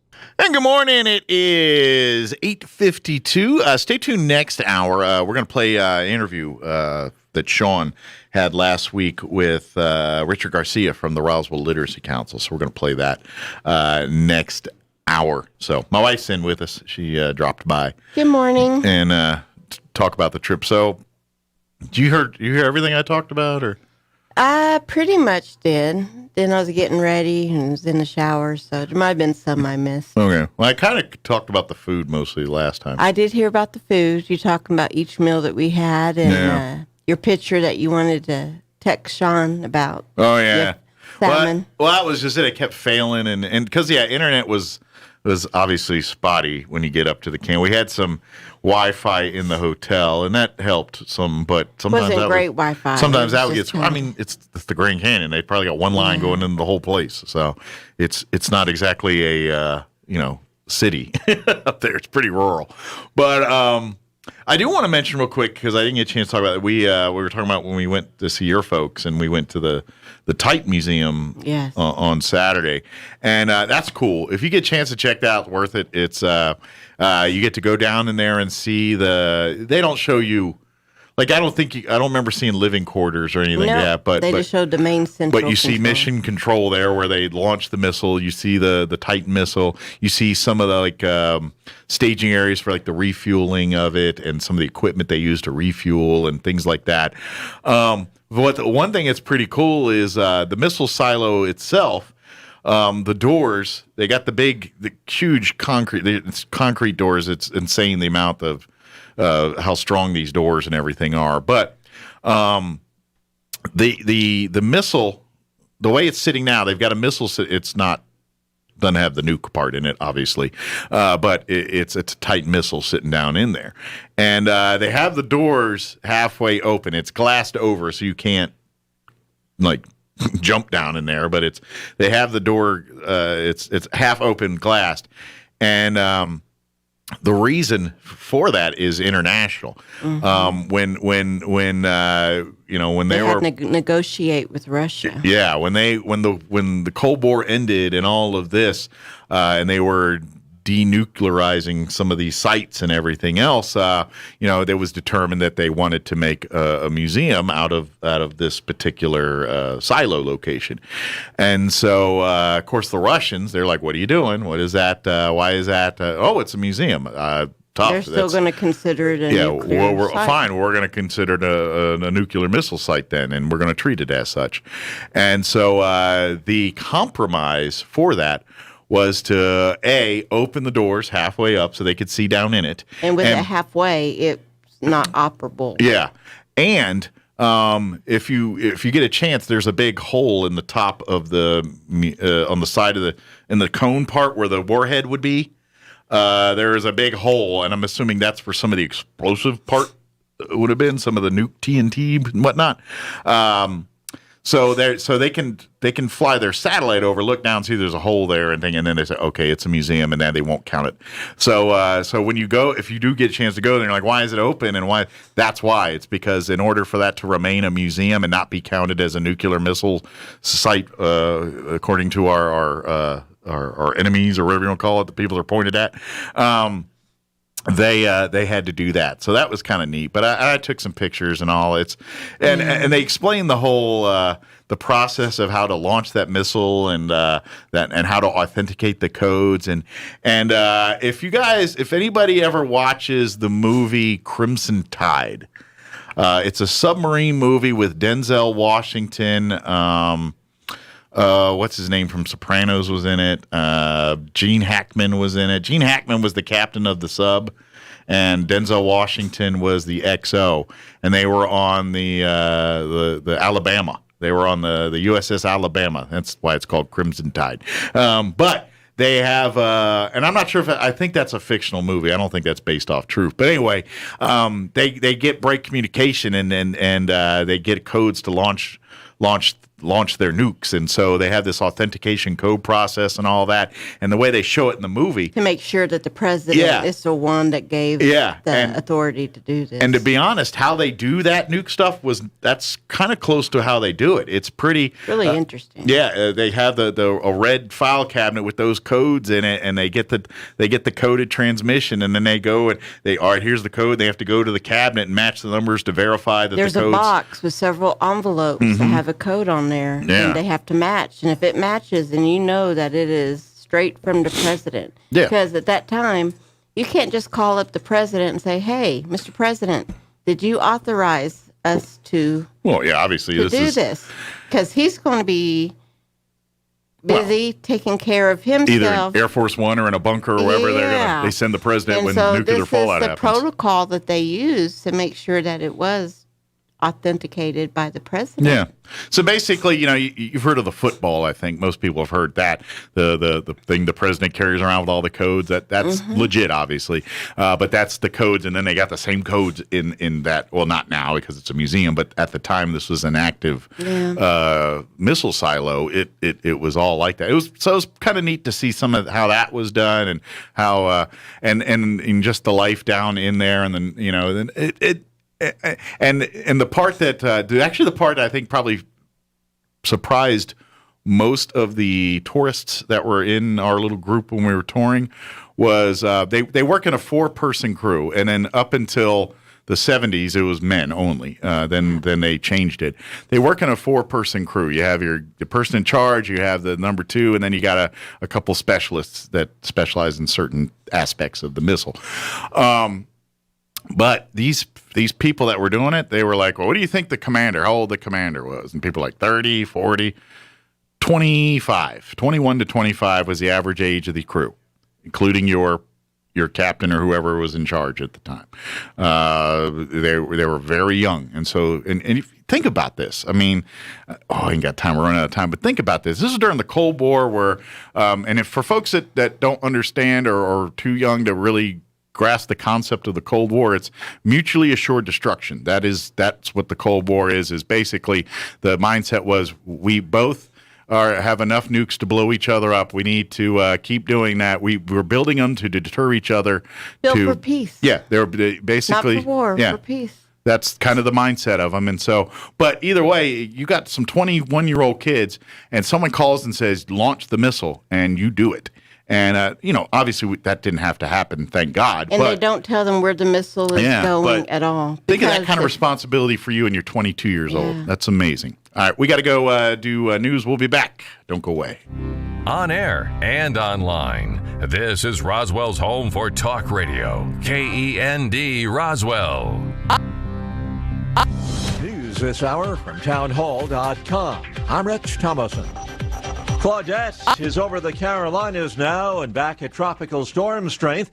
Less than 2 days after 13 people died, including 8 children, in a weather-related multi-vehicle crash in Alabama. National Hurricane Center specialist Brad Reinhardt says Claudette is moving offshore later today, but not before leaving what could be more destruction in its path, including a possible tornado in the Outer Banks. Look for some, gusty winds in portions of, far eastern North Carolina over the next several hours, possibly an additional 1 to 2 inches of rain.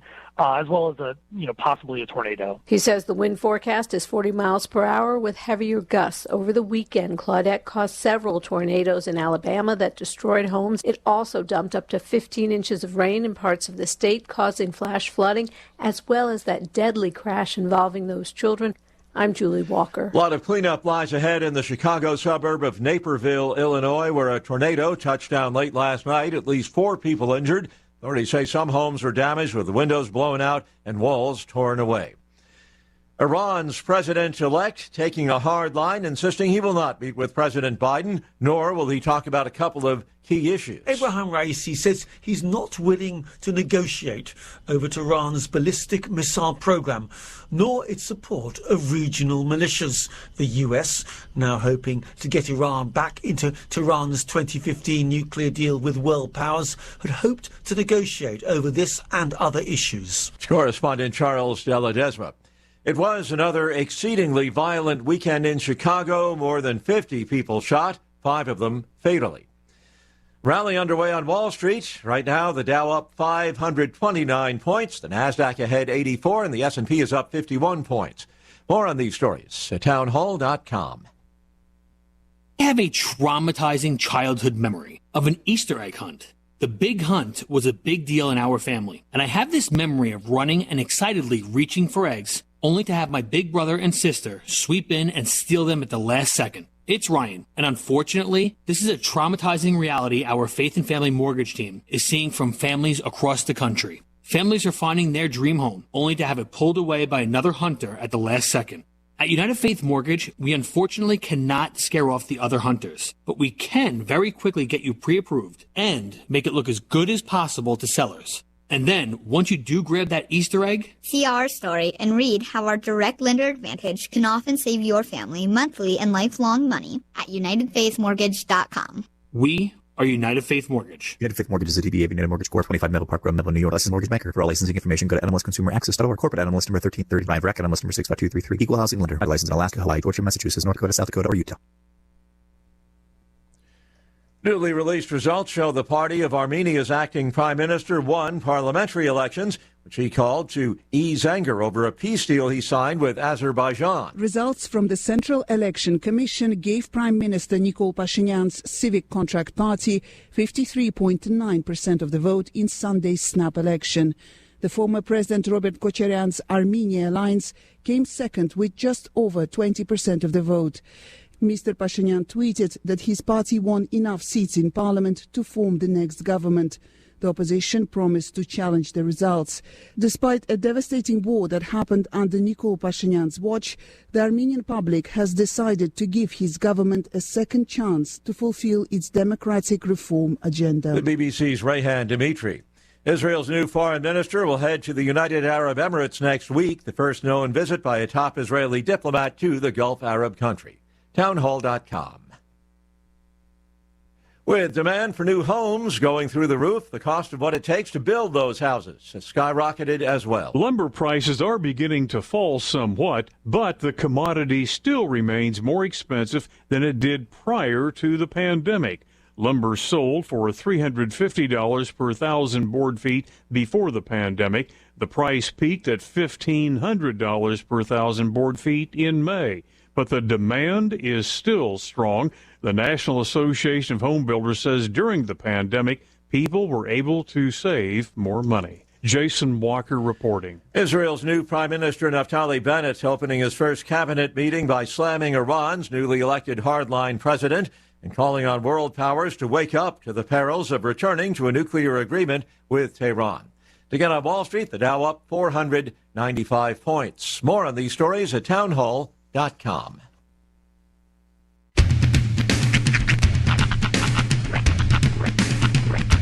What in the wide world of sports is going on here? I promise you, whatever scum did this, not one man in this force will rest for 1 minute until he's behind bars. Now let's grab a bite to eat. Yeah, come on. I feel the hot wind on my shoulder and the touch of a world that is older. I hit the switch and check the number. Then I slumber.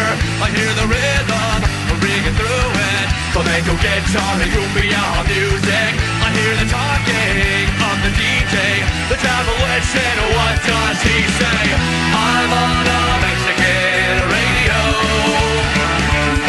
I'm on a Mexican radio. Broadcasting live from high atop the J.P. White Building in downtown Roswell, New Mexico. It's Mornings with Mike Winters on 106.5 Roswell's Talk FM. Is that what I sound like when I talk? Now, here's your host, Mike Winters. And good morning. It is 6 minutes after 9 o'clock. Welcome to hour number 3 of Mornings with Mike Winters right here on 106.5 Roswell's Talk FM. Happy Monday, everybody. A windy Monday. It is breezy. It is blowing. We got The wind advisory in effect through noon today. Little Breezy, by the way, that was my rap name in college. L-I-L, Breezy. Little Breezy. Little Breezy. Little Hazy. That was Mike. Little Hazy. That was the guy on the... Little Hazy, Little Breezy, and our MC was Little Misty. Yeah. Little Hazy was on the ones and twos. And then again, I guess you just be Little Kim. Little Kim, exactly. Little Kim. I believe that might be taken. Yeah, it might be. It might be. It's all right, you're bringing it back. You're bringing it back. No, I was just going to say, it's super windy today, and I decided this is the first day literally in a week that I did my hair. Because I learned something about sitting in your chair, fine sir. Yeah, the camera angles are terrible. I knew this. If you go back I've been telling people this since this camera's been here. Man, if you go back and look at Monday, all I could see, and I know that we had guests and it was a whole show, all I could see was the line of demarcation between my part. I was like rocking alfalfa the whole time. If you're thinning in any way, shape, or form, it exposes it tenfold. Certainly picks up on it, yeah. Yeah. Yeah, that's why I just gave up Karen. I just keep looking at that thing. I'm like, to the point where literally last week I was like, should I change the side of my part?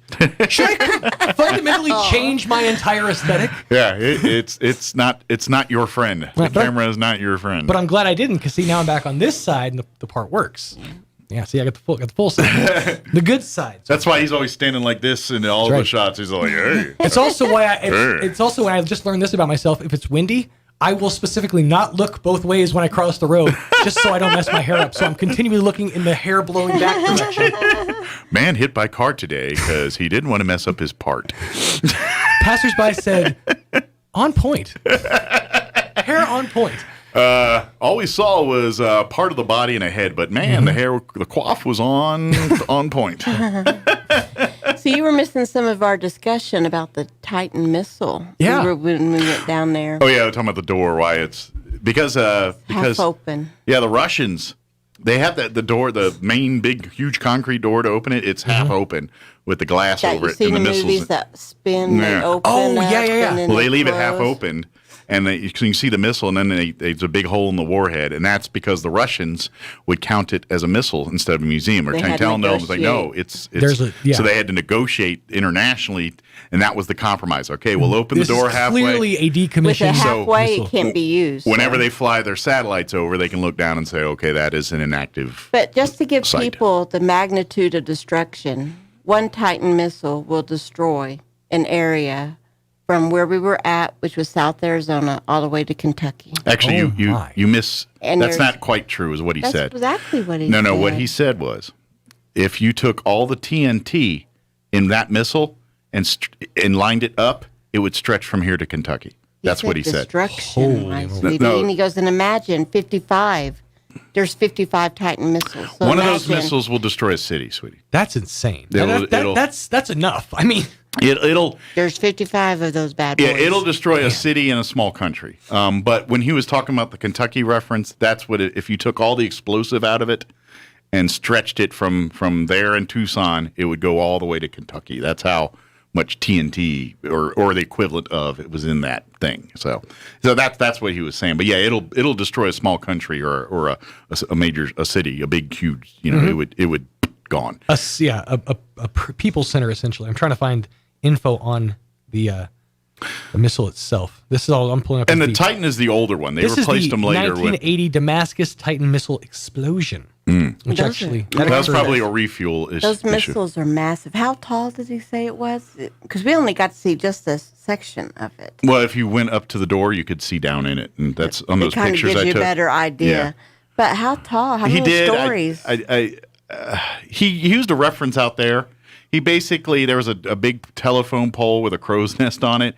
He said it's that plus more down in that hole. So it's, I don't know. I'm going to guess. It's amazingly tall. It's just a massive. A couple 100 feet, 200 feet, maybe. I don't know. I'm just guessing. I don't know. It's kind of hard to judge in that position it's in inside that hole. But you can kind of see it when you, but it's hard to get perspective in this picture. What I could see was basically like the top of what looked like the warhead, essentially. Yeah, and if you look down, you see and then when you're actually down in there, you're actually seeing that. When you're looking in a hole, you can kind of see those parts. Yeah, to get to the control center, we took stairs down about 55 steps. There was a lot of stairs to get down, so it's The control center is pretty down. Way down there, yeah. Well, and they were talking about like the door and the poured concrete, now, and 8 feet thick and just crazy. Is this one of those facilities that's like built into the side of like a mountain? It's poured into a hole. Okay. They basically dig a hole, and they do what? Now, I'm not a concrete pourer. Really? I don't have a lot of... my PhD is in optometry. I don't have a lot of knowledge here, but apparently concrete is much stronger when it's one constant pour. And so they basically built like an 8 stories of constant pour. Huge thing. It's enough to survive a blast. I mean, you could literally... and the doors, and the same thing with the doors, the steel and concrete on them, it's like 8 feet thick, and you are protected, sealed I guess from that makes everything. Sense. That makes sense on the whole integrity side of things, because when you're pouring it constantly, it's going to dry in that consistent state. And so that's how they make those, is it's a constant pour. It's pretty impressive engineering feat to pull it off, but yeah. Well, just when you were talking about it, it reminded me of talking to Bill Williams last week. He brought in those pictures from... He went out to survey them putting in one of the turbines, and he said just the foot of one of those turbines, they have to dig like 30 feet down, and the rebar, he held up his hand, the rebar was as thick as basically the palm of his hand.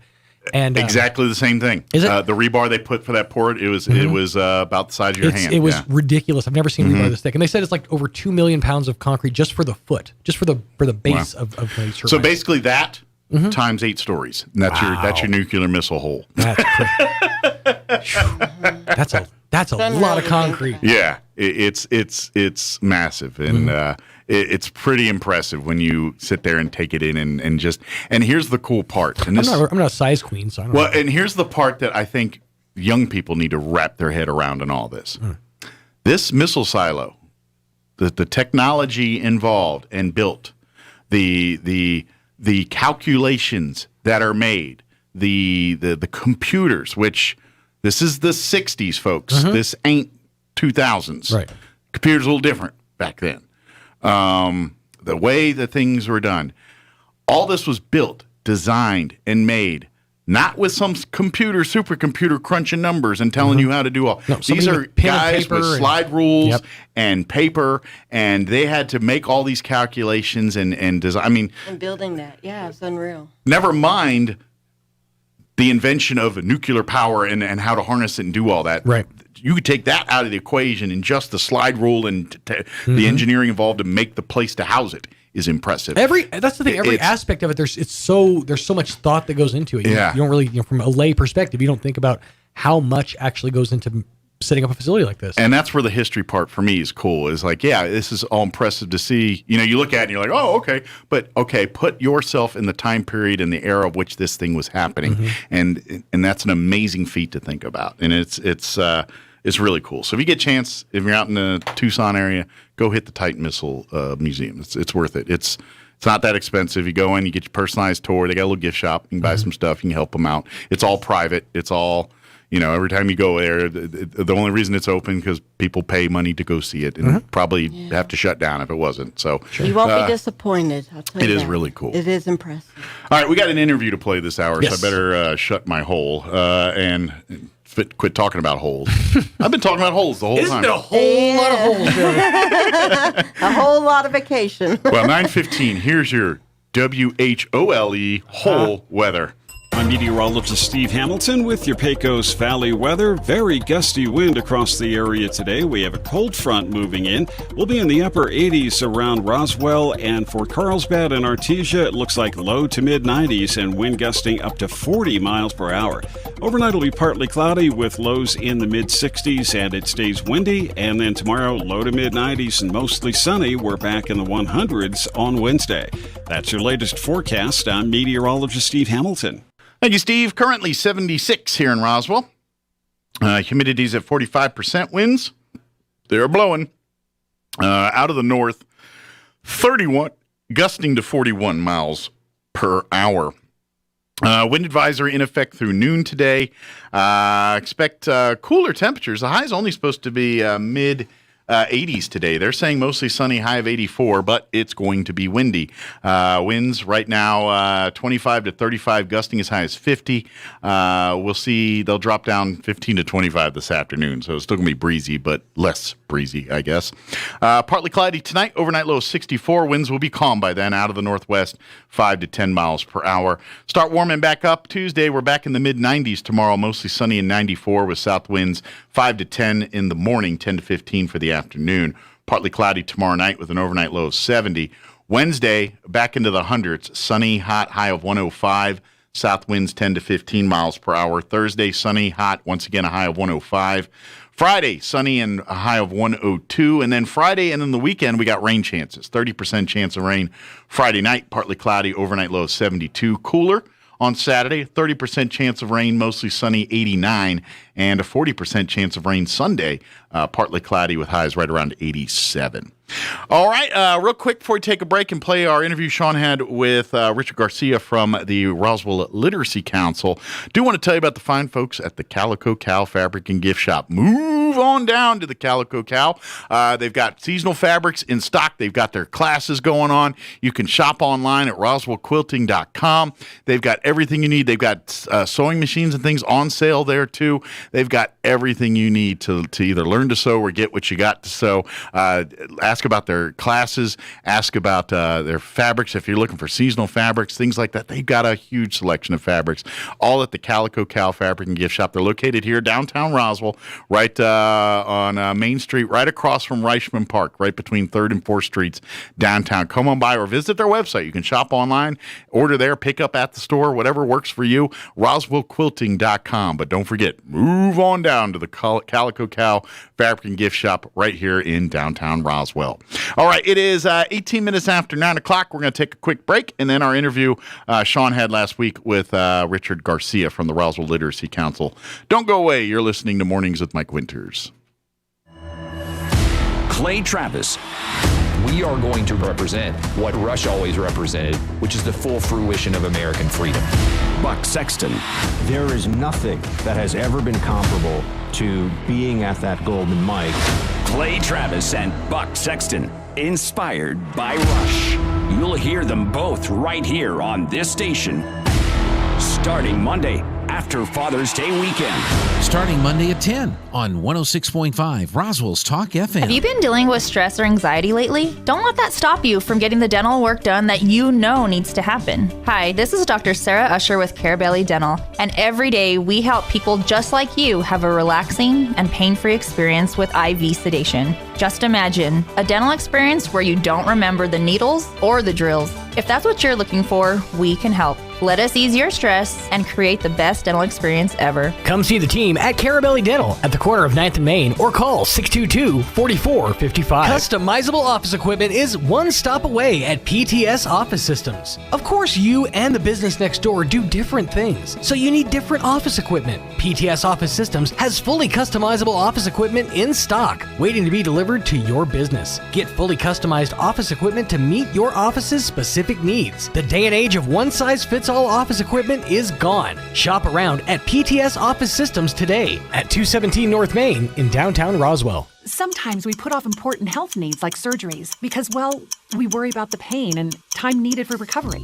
Dr. Paul Torres, a board-certified general surgeon, has joined Loveless Specialty Healthcare and is helping patients in the Roswell area get back to the lives they love with less pain and a faster recovery through advances in minimally invasive surgery. To find out if laparoscopic surgery is the best solution for you, call Loveless and make an appointment today at 575-625-3222. Travis Hicks, Richland Auto Group. I'm here at Richland Chevrolet and Richland Dodge, living and working through some unprecedented times in my business and in our country. Even though it appears our lots are virtually empty, we're still selling new Chevys, GMCs, Buicks, Cadillacs, Chryslers, Dodges, Jeeps, and Rams. They're just selling right off the truck. Keep an eye on our websites. You can find them by Googling Richland Motors Roswell as they show incoming inventory up to a few weeks out. Also, there hasn't been a better time to sell or trade trade your car in my whole career. Anemic new car inventories make the value of your car higher than ever. We've recently been able to give people who purchased their vehicles as far back as 2018 as much now as they paid then. Let me say it again. The car you bought as far back as 2018 could be worth as much as you paid for it then. And the best news is that our governor's color designation doesn't change the value of your trade. Freedom,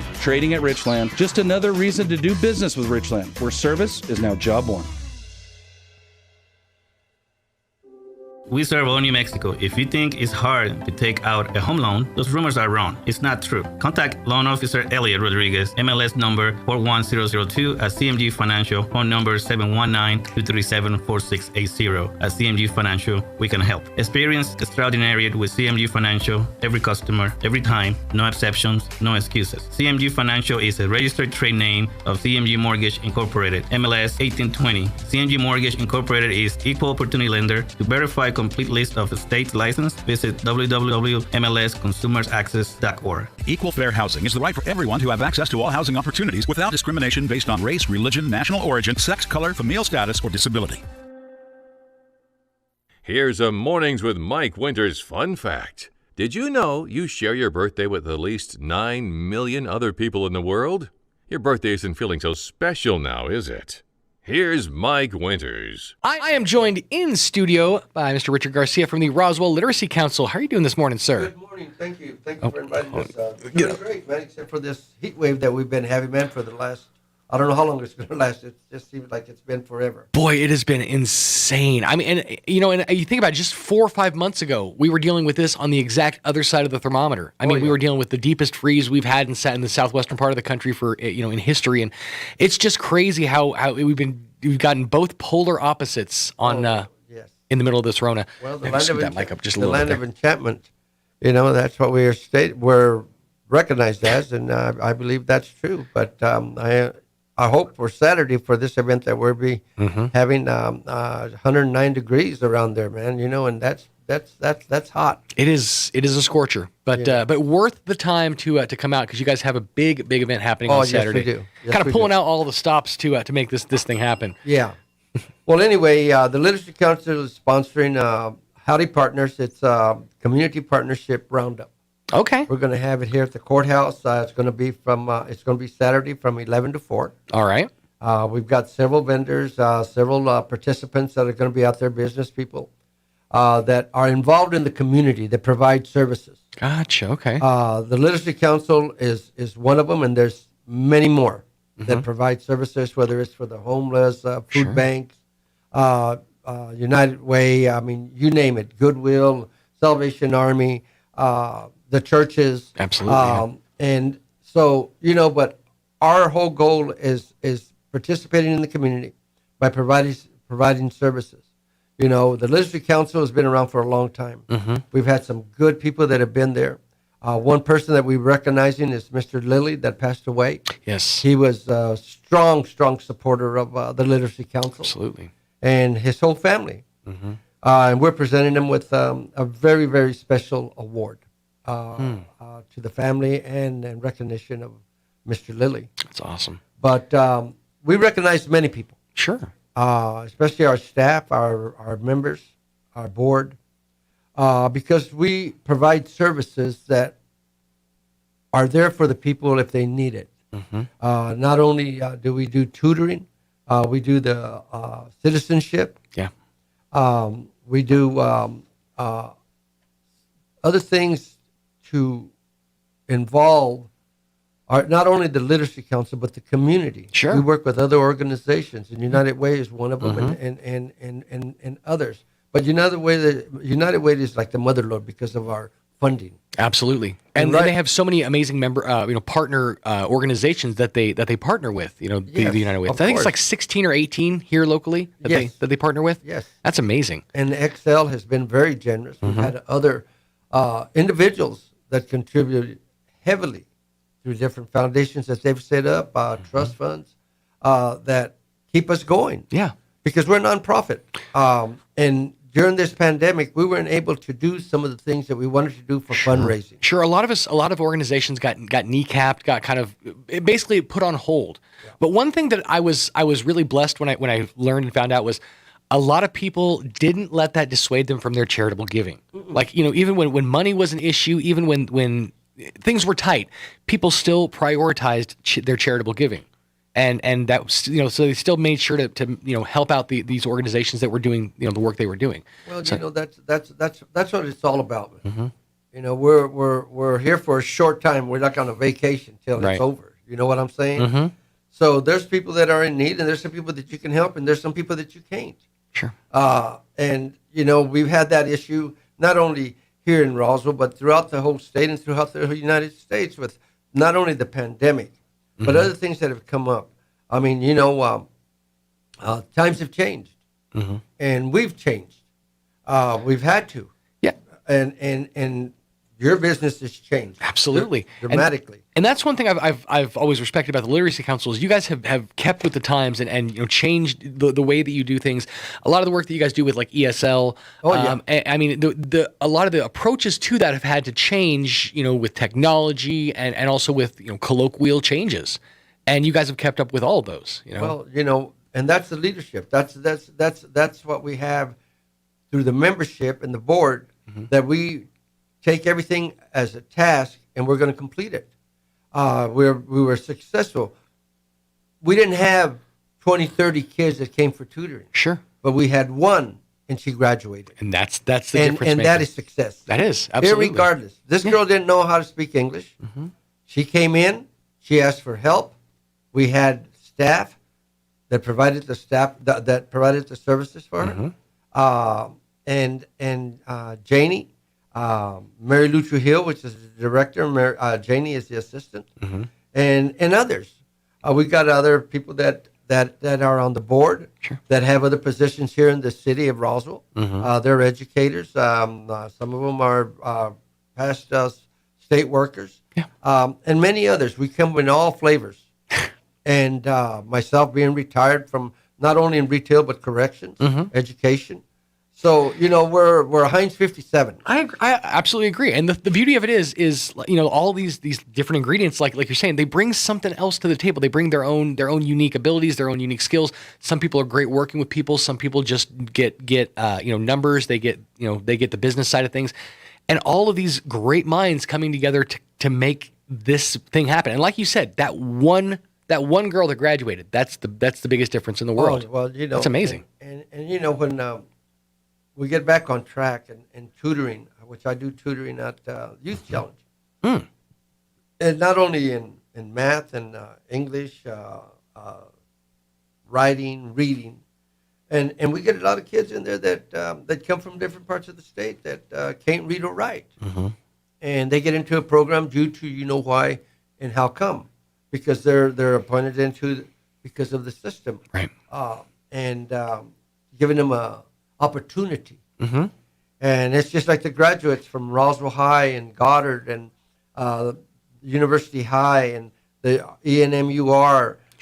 We got to applaud those kids. We got to applaud all of them because I had one son, Aram, that graduated, and believe me, it was tough. Oh man, it was a tough year for them, and these are the most resilient kids that are ever going to come out of the system, though, because they have seen literally every side of it. They've had to learn through in the foxhole, basically. Well, you had these kids that gives us great pride.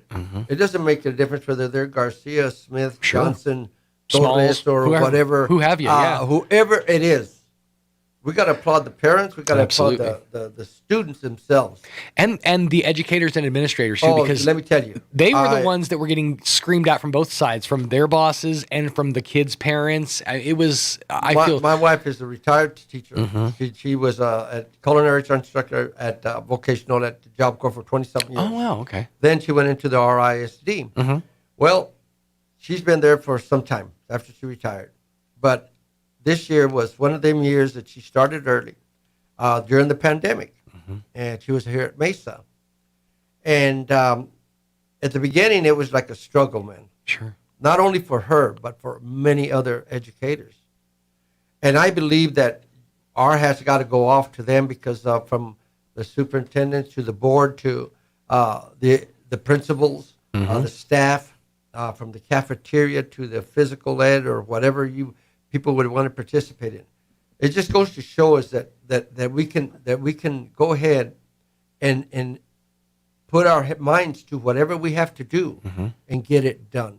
Right. And that is one thing that I say of the slogan of the Legislative Council. We get it done. You get it done. I don't know if anybody's ever gone to visit our building. When we got it, it's an old building. Sure. But you go inside, and that's the leadership. President, I make decisions, and sometimes they're not the most popular. But the thing about it is, when it comes to the betterment of the facility or for the needs of that we're going to have to provide, less popular I don't decisions. hold back. That's right. Unpopular decisions have to be made. I don't hold back for the good or for the greater good. And we talk about the money. Well, I tell them it'll take care of itself, man. We just got to go and let's get it done. Absolutely. Because once you start doing it, you're like the bulldozer. You start plowing it, man, and then you got the people behind you that's got other things to do. It's momentum. You got to get that momentum, and you got to start rolling down the hill. And that's one thing that I've noticed about with the city of Roswell is I talked about this yesterday. We never really shut all the way down because we're chock full of a lot of the essentials. Right. So we were going pretty much the whole time. But now that we're starting to kind of get back into the swing of things, it went from going like 80 miles an hour to like 150 miles an hour. I mean, we're constantly moving, constantly things happening, events happening all over the place, including this event this Saturday. And it's been breakneck to see all the changes that have happened just over the last couple of days or a couple of weeks. We're very resilient of what we say and what we do. We've got like I said, the different organizations. We all work in different ways, and at the end of the day. I know when I meet with the director and we got certain things going and certain things that we're trying to work with. Not only us, it's just not about me. We provide services for the people that want to come in from Hagerman, Dexter, Lake Arthur, Cottonwood. Yeah. Heck, man, if wherever you want to come in and you need assistance, we're going to tell you whether we can or whether we can't. But we're always going to tell you where you can go. Sure. And that's an awesome thing is that you guys don't have any boundaries necessarily. If someone comes with a need, you're going to do your best to fulfill that need. That's right. And we've got a good partner with a Goodwill. When people need something, I mean, hey, man, we can send you out there and people travel through the roads. You see them. And when I say the roads, you see them all over. I mean, people transits, people moving. And the thing about it is that it's just like what I said earlier. There's some things that we can do to help others, help some, and there's some things that ain't going to help anybody. Right. And it's that initiative. But the most important thing right now is this pandemic has taught me a lesson. And at 75 years old, I take nothing for granted, man. Absolutely. And every day above ground's a good day. And that's something I've heard from more than one person over the last couple of weeks is this has taught me that every single day is a gift. The opportunity to see the world through the eyes of like a kid, to have that opportunity that everything that you do is a new experience, that everything that you do is exciting for something, to find that little pearl of enjoyment in the crap sandwich, so to speak, that is life. And that's one thing a lot of people have changed is their perspective, and people just aren't taking things for granted anymore. They're getting out there. They're doing the things they said, I'll do that someday. People are doing it now. Well, I really enjoy that. Let me tell you. I mentioned it earlier. And this goes for myself. And many people plan a vacation more than they do their life. And this is going to be a test for like an eye-opener for these young people that just graduated, because it's not easy, man. Their education is expensive. It really is. And, there's certain things that you can go for. You have the lottery scholarships. I know I got financial aid, but there's some that can probably afford it. But the thing about it is that we got to stop having this particular thing of the have and have not. Right. And give everybody that opportunity, because it's knocking every day. People might want to go into broadcasting. People want to go into journalism. People want to go into politics. People want to go into being a pastor or a priest or whatever. But that's choices that we are entitled to make those choices if we want to make them in our careers. I mean, I never thought that I'd be doing what I did in my career. Others went in the military. I went on to school, and we went from there. And I mentioned this yesterday too. I believe when I was talking to Miss Andrea Moore with the chamber, a lot of people are using this last couple years as a catalyst for change. A lot of people are starting new careers, are turning hobbies into new careers. They're taking the have to out of work and finding things that they can enjoy doing and also make money doing. It's been kind of a neat thing to watch happen. And your organization is paramount in that, because there's people that want to make things happen, but maybe they need a little assistance with reading, or they need to up their game. Maybe their English isn't the best, and you guys have programs for that. So people who are making their goals happen because of the pandemic, their dreams come true because of the pandemic, you guys are hand in hand with that. Well, we've had another girl that was not too far from my house, about 3 houses down. Her grandmother. This little girl was bright to begin with. Couldn't speak English. Graduated. This is another one with honors. Wow. At Roswell High. I mean, so when these kids come in, and I've have tutored many, and they come in, and some of them will accomplish certain things. Whether it's a youth challenge or whatever it might be, Job Corps, it doesn't make any difference. But the thing about it is that we get opening that door, man, to all these kids that graduated. Right. Whether they graduated with honors, high honors, or just graduated. You give them a piece of paper, and that's a piece of paper, but now we have to give them an opportunity. Now we've got to give them an opportunity. Absolutely. And what I saw of those kids, that was just like to say, you know what? We skipped out on a lot of stuff that we'll never see during our senior year. And how do we make it? How are we going to catch up with it? Well, you never will. Right. The thing about it is that it should set you a path into saying, okay, man, hey, there ain't nothing I can't do. That's right. I was denied these experiences, as a senior. All it did was make me more resilient, make me realize that, what, I have to work for the things I'm going to get. That's. But the thing about it was these kids, man, they got the technology now that we didn't have. I know. It's depressing that my 2-year-old can work a tablet better than I can. Well, that's half the time I have him running my tech support. I've never even played a game on the goddamn the games that they play. Xbox or whatever. I have never played. I used to play video games on the when you put a quarter or whatever. I'll tell you this. There was a point of pride the other day. I had my kids out at the park. This is back before it was the surface of the sun outside, where you could still take your kids to the park. Yeah. So I took had my daughter at the park, and she was playing with one of the other little boys, and he asked her if she played Fortnite, and she said, "Oh, I'll play Fortnite," thinking it was a playground game, not thinking that it was the mobile app and game that all these kids are playing. She didn't know what Fortnite was. She thought it was a playground. She was like, "Yeah, I'll do it. I'm down. Let's play. How do you do it?" So that was a point of pride for me. I'm like, "Yeah, my kids don't know what Fortnite is. That's awesome. I'm doing good. I'm doing pretty good." But that's the kids are proving every single day that they are capable of so much knowledge. They're capable of taking in so much. And the Literacy Council is great at that. So let's talk about this event this Saturday. Okay, well the event's going to be probably the participants that will be out there will be local community leaders or organizations, and it's going to be just like a Heinz 57. There's going to be different things. Kind of a come and go event, essentially. Come and go. We're going to have booths out there. There's going to be some vendors out there. I don't know if the farmers market will be out here on this Saturday. I think the farmers and gardeners market doesn't start till next month. Again, don't quote me on that. I could be wrong on that. Well, they might have some makeshift form of it out there with just some growers that are selling some wares. But what we've seen and going around and kind of eyeballing what the traffic is, there's a lot of traffic on Saturday. Absolutely. And tourism is way up right now. And right now, the other day, Virginia and I were going down Main Street, and there was quite a few people, even in this hot sun, that were out there, but then they probably going up to the Cool Pines up in Redosa, we do. Yeah. I mean, we'll take off over there.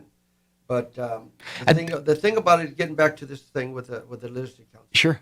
I hope that when people comes out there that they take advantage and that's a strong word. Take advantage of what's available in the community. I think a lot of people don't because of pride. Pride getting in the way of I don't want to have help. I don't want to be seen as a charity case or whatever. But if a need is there are organizations that are set up and put in place to help and to assist. It's one of those things you got to swallow your pride and accept help. But if it's a need, then that's what we're here for. Well, the thing about it is you're just fooling yourself. I mean, it's just like I said. And I said it again, and I keep repeating it. It's being repetitive of what I just said. All organizations are there for a purpose, to provide a service. Right. Not everything that we provide is going to help one person, like another person. Okay. Yeah. That's just like humans. I mean, we're all different. But we have different needs, different things. But the whole purpose of this is the first one. We hope is successful. Again, there's some that will take it and say, well, shoot, I don't need that or whatever, but or like you said on pride. Well, I'm embarrassed because I can't speak English. Well, why should you be? Why should you be embarrassed? Because when you have the opportunity to learn it. This is a chance to. And if you learn it, then it's a lot better for you and for me. Absolutely. Okay. I 100% agree. And the thing is, and I say with me, because I can speak Spanish, fluent. I can read it. I can write it. The thing about it is that it's a tool. Right. It was a tool for me in my profession.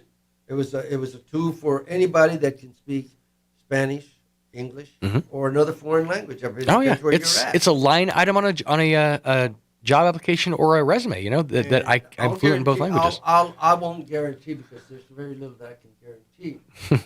But there are some questions on the citizenship that we probably couldn't even answer ourselves. Oh, I would almost 100% agree with that. Like you said, I can't guarantee anything, but I would agree with that. Well, 100%. no, I'll bring that test of all the 100 questions. That's actually an old morning show trope. They used to do that back in the days. Oh, we're bringing the citizenship test, and we'll see if Mike and the Mad Dog can figure out, would be a citizen. Seriously. I mean, Absolutely. I'm the same way. I pride myself in a pretty deep knowledge of American history and of how things work, but there's things I don't know. I have this with me, and I can't read them all, but I tell you what, I am so proud of my Hispanic community, of the kids that graduated. And because some of them I know come from families that speak very little English. But you go throughout the whole business sector of Roswell, and you see young women in doctors' offices. You see them at kids' care. And I'm being a name dropper here because I see them because that's where I take them. Sure, absolutely. See them in the hospital. You see them whether it's at Aersol or Baldwin Payne, wherever it might be. See them at the university. I'm going out there this morning. They're having something out there for the kids, for the new enrollees that they're first come, first served. They're going to be giving some prizes and hot dogs or snow cones or something and money cards for the Beat the Heat registration event they're doing, I think. It's called the Beat the Heat registration event? Yeah. That's what they're doing. But anyway, that's exciting. Absolutely. I know this from my boys. He's already registered. And he's excited. And I believe that with this thing and the kids, the young kids, they missed out on a lot and they absorbed a lot and now that it's kind of just easy enough, you can't stop, man. It's just like right now, everything that wasn't open. Well, okay, the grocery stores are selling a lot of alcoholic beverages and stuff like that. People were home. They were more in with, if I could have a cookout in my backyard. Sure. Now, I couldn't invite the whole neighborhood, which I've had before. But the thing about it is that now, I mean, it just stopped and limited people on certain things. But it wasn't the most important thing in the world. Right. The most important in the world was being safe, man. Right. Do I wear my mask? Do I not wear my mask? Do I go get the shot? And everything else took a back seat. And if people want, and this is one thing that we stressed, that everybody, that when we went into this pandemic, we did everything that we needed to do for the guidelines. We went up all the way up to Clovis to get the plexiglass, get it set up. We did everything that we needed to do to make the facility safe. Right. Number one, we still wear our mask. You know, we still follow the guidelines of what till we're 100%. Sure. Okay. And if people would realize one thing, and I'll just plug this in, it doesn't make any difference. If you haven't gotten your shot, just like you said a while ago, go get it. Yeah. Now it's a walk-in. You don't have to be doing it on the computer. You can walk in at Walgreens. You can walk in at Walmart, Sam's. You write your name down. You give you the time. You just be there to get the shot, and it's over with. I know that we weren't reluctant to get them. I mean, we got them, even though we had these episodes and stuff like that. And it lingers. And when I started reading into this, I said how lucky I was. Sure, absolutely. That I didn't wind up with like the folks that get the long COVID, whatever. But there was a Broadway dancer that I read about who first he lost his leg. And then he was put into a medically induced coma, and I don't think he actually made it out. It was just like one of those things, like whole livelihoods were taken. In some cases, it went to extremes, and it was right that we did these, took these precautions and set these things in place. It was necessary. But now it's, now that we're starting to kind of get back into the swing of things, like you said, I encourage everybody out there to get that vaccine. Maybe, I will say get that vaccine, but I also want him to wait a couple weeks because I want to see if I'm going to win this sweepstakes. I'm kind of holding out to keep the numbers low to up my chances of winning the $5 million. Okay, but look, for instance, in any crowd, I've been found. I mean, on basketball, man, and watching the games. You started watching like the Clippers right now. They're still limited a little bit on them, but you look at Atlanta, you look at all these other arenas and everything packed. I watched Utah last night and against the Clippers, Atlanta against Philadelphia, but not just the teams that won, but the goddamn spectators. Yeah, Milwaukee. My gosh in heaven, man, there would have been enough people just in that parking lot. There's more people there than there was in Chaves County. And and here's the thing too: it's not just that the people are there.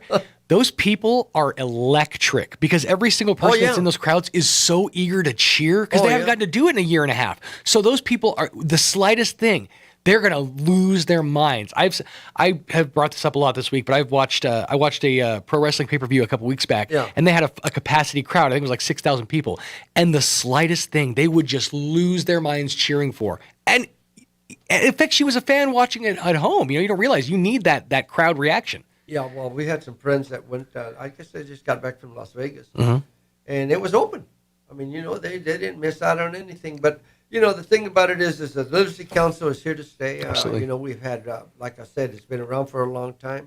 And it's been around for a long time because of the leadership. That's right. And you're just as good as the people that are behind you. I just direct traffic. Yeah. Like I said, there's some decisions that I make that aren't popular, but there's some decisions that we make and we say, okay, this is for the better good, and we go from there. Absolutely. And that's why we're here. And we thank you guys for letting us come out and let us vent out about what we offer and what we're doing, and we hope that people come out. Yeah, it's 11 to 4. We're still open. We're closed on Mondays and Fridays. But we do have, and the reason for that is that we tutor at night, so that way it doesn't conflict with work anything schedules. else. And so we've set the schedule. People get used to that schedule. But anyway, we're here for Saturday again at the courthouse. It's 11 to 4, correct? Courthouse lawn from 11 a.m. to 4 p.m. Come out and see what other organizations have to offer. There you go. What was it called by again? Our booth. Huh? What was it called again? It's called. It starts off with Howdy Partners. That's what I wanted to get you to say Howdy Partners again because I want to say you're not saying it right. You're not saying it. You got to say Howdy Partners. Well, Howdy Partners. There you go. There you go. It's the first annual Chaves County Community Partnership Roundup. Oh, nice. So it's a roundup of all sorts of organizations. So come on out 11 to 4 at the Chaves County Courthouse on the lawn. And just learn some information. It's a great chance to find out what there is, what Roswell has to offer. That's it. Great chance to do that. So, well, Richard, thank you so much for your time. Well, thank you, man. Thank you for having us, and we'll see you again probably next month. Absolutely. We'll keep Roswell reading. We appreciate you. Thank you.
Guaranteed free college, guaranteed free health care, guaranteed free government job with a guaranteed government wage, guaranteed government healthy food, guaranteed government retirement.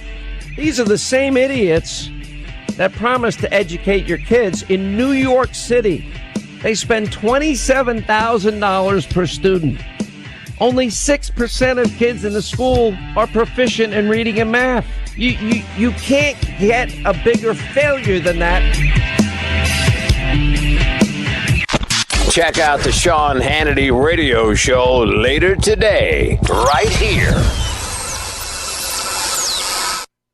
Hey, I'm learning so many great things about CBD from my team. Linda, for example, loves it for sleep and relaxation. Sean, I can't say enough good things about this product, and it really has worked wonders. Gets all that anxiety out of my shoulders, and I go right to sleep at night after I take one of their sleep gummies. She swears by it, as do many of my friends. It's a natural, healthy alternative to pharmaceuticals. By the way, ask your doctor, and I bet you're going to hear about the potential health benefits of CBD, and that's because it interacts with our regulatory system responsible for sleep and emotional response, inflammation, and even memory. The bottom line is CBD could be your natural path to better sleep, a calm mind, and discomfort after physical activity. They now have over 2 million customers, no prescription required. CB Distillery, the only source we here at the Sean Hannity Show trust. Just go to cbdistillery.com, enter the promo code PATRIOT, and you get my special discount. Just enter the word PATRIOT when you go to cbdistillery.com. Not available in Idaho, Iowa, and South Dakota.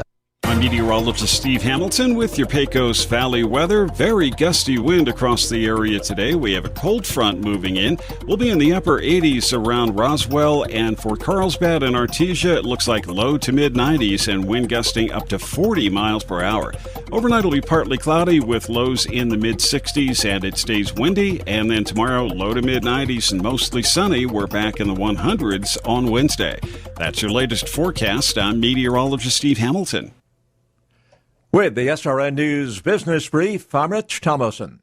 A Wall Street rebound to kick off the new week. The key averages opening solidly higher this morning. Shares of Caterpillar and Dow Incorporated contributing mightily to the stock market's rally.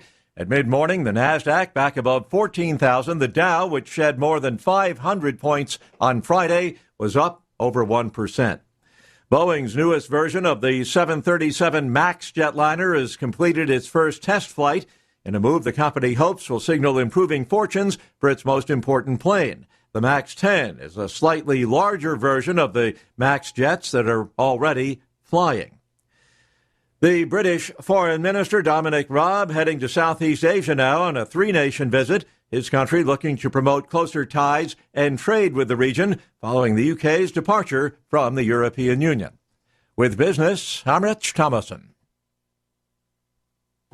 Times are changing, and today's funerals aren't always the sad and solemn events you might expect. This is Gabriel Casaus from Lagrone Funeral Chapel. Along with hymns and scriptures, today's funeral services are often filled with fish stories, country songs, and a joke or two, golf clubs and hot rods, favorite recipes, and kitchen disasters. At Lagrone Funeral Chapel, we believe a funeral should reflect your loved one's personality, passion, and sense of humor. When you lose a loved one, we're here because at LaGrone Funeral Chapel and Crematory, we make it personal. 900 South Main, Roswell.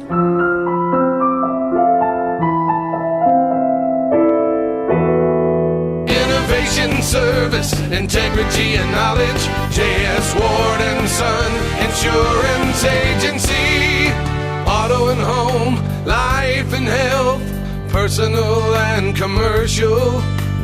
Bonds too, since 1925, we have the coverage for you. Innovation, service, integrity, and knowledge. J.S. Ward and Son Insurance Agency. For your commercial business, John Deere makes it easy to assemble a team of quality machines with the Green Fleet Purchasing Program. With Green Fleet, the more you buy, the more you save. It's that simple. The John Deere Green Fleet Program is based on a simple point system, allowing you to earn discounts by buying a variety of equipment or several pieces of the same equipment. It's up to you. John Deere's Green Fleet Program. Discounts that allow you to boost bottom line profits. Come by Pecos Valley Equipment at 1015 South Atkinson in Roswell or call 623-7400. Here's a Mornings with Mike Winters fun fact. There are 293 ways to make change for $1. Try all 293 on the guy who keeps borrowing money from you. Here's Mike Winters. And good morning. It is 9:57. We're about ready to wrap up today's show. If you missed any part of it, it's a whole lot of me talking about the Grand Canyon. So if you can go back and check that out at your leisure, KSVPTV.com. You can also, we also replayed our interview just a few minutes ago Sean had with Richard Garcia from the Roswell Literacy Council. If you missed any part of that, you can go back and check that out right now in our video section, the Mornings with Mike Winters channel there at KSVPTV.com. Great organization. I love those kinds of organizations that just, hey, we're just here to help people. Come on in, and we need volunteers. And so if you're a person that wants to help and make a difference in our community and you're looking for places to do it, I say the Roswell Literacy Council is one of those great places to get involved. But there's many others. If you need other suggestions, I've got them for you. But, yes, while you're touring, they're watching you on camera, Kim. She was checking out stuff behind me, realized, oh, yeah, I'm on camera. We were so used to looking at museums in the last week. We used to walk around just looking at things on walls. So she's still in that mode. But if you missed any part of it, definitely check that out there. And as I was saying, Literacy Council is great organization. They're always looking for volunteers. And the cool part about that is you don't have to be a Rhodes Scholar or a teacher to help. They teach people to get literate, to be literate at whatever level that they should be. English is a second language. They're helping folks there. If you need help getting your GED, things like that, they do all these services. They even help folks with I-9 statuses and things like that, taxes, forms. They're really good with helping people navigate through that stuff. But so if you like to help out in those ways, and even the tutoring side, the side of, helping sitting down, they've got all the training and the materials and things to help you educate others and tutor others. So, and it's just great way to get involved and to help people out. And it's really an investment in our community, because the more people we have functioning and literate and able to do these things, the better our society is and better we are as a society. So it's a good thing. All right, we got to go. The brand new Travis and Sexton show starting just moments from now. Episode 1 of what many years to come, I'm guessing, is coming up next. So have a great day. You're listening to 106.5 Roswell's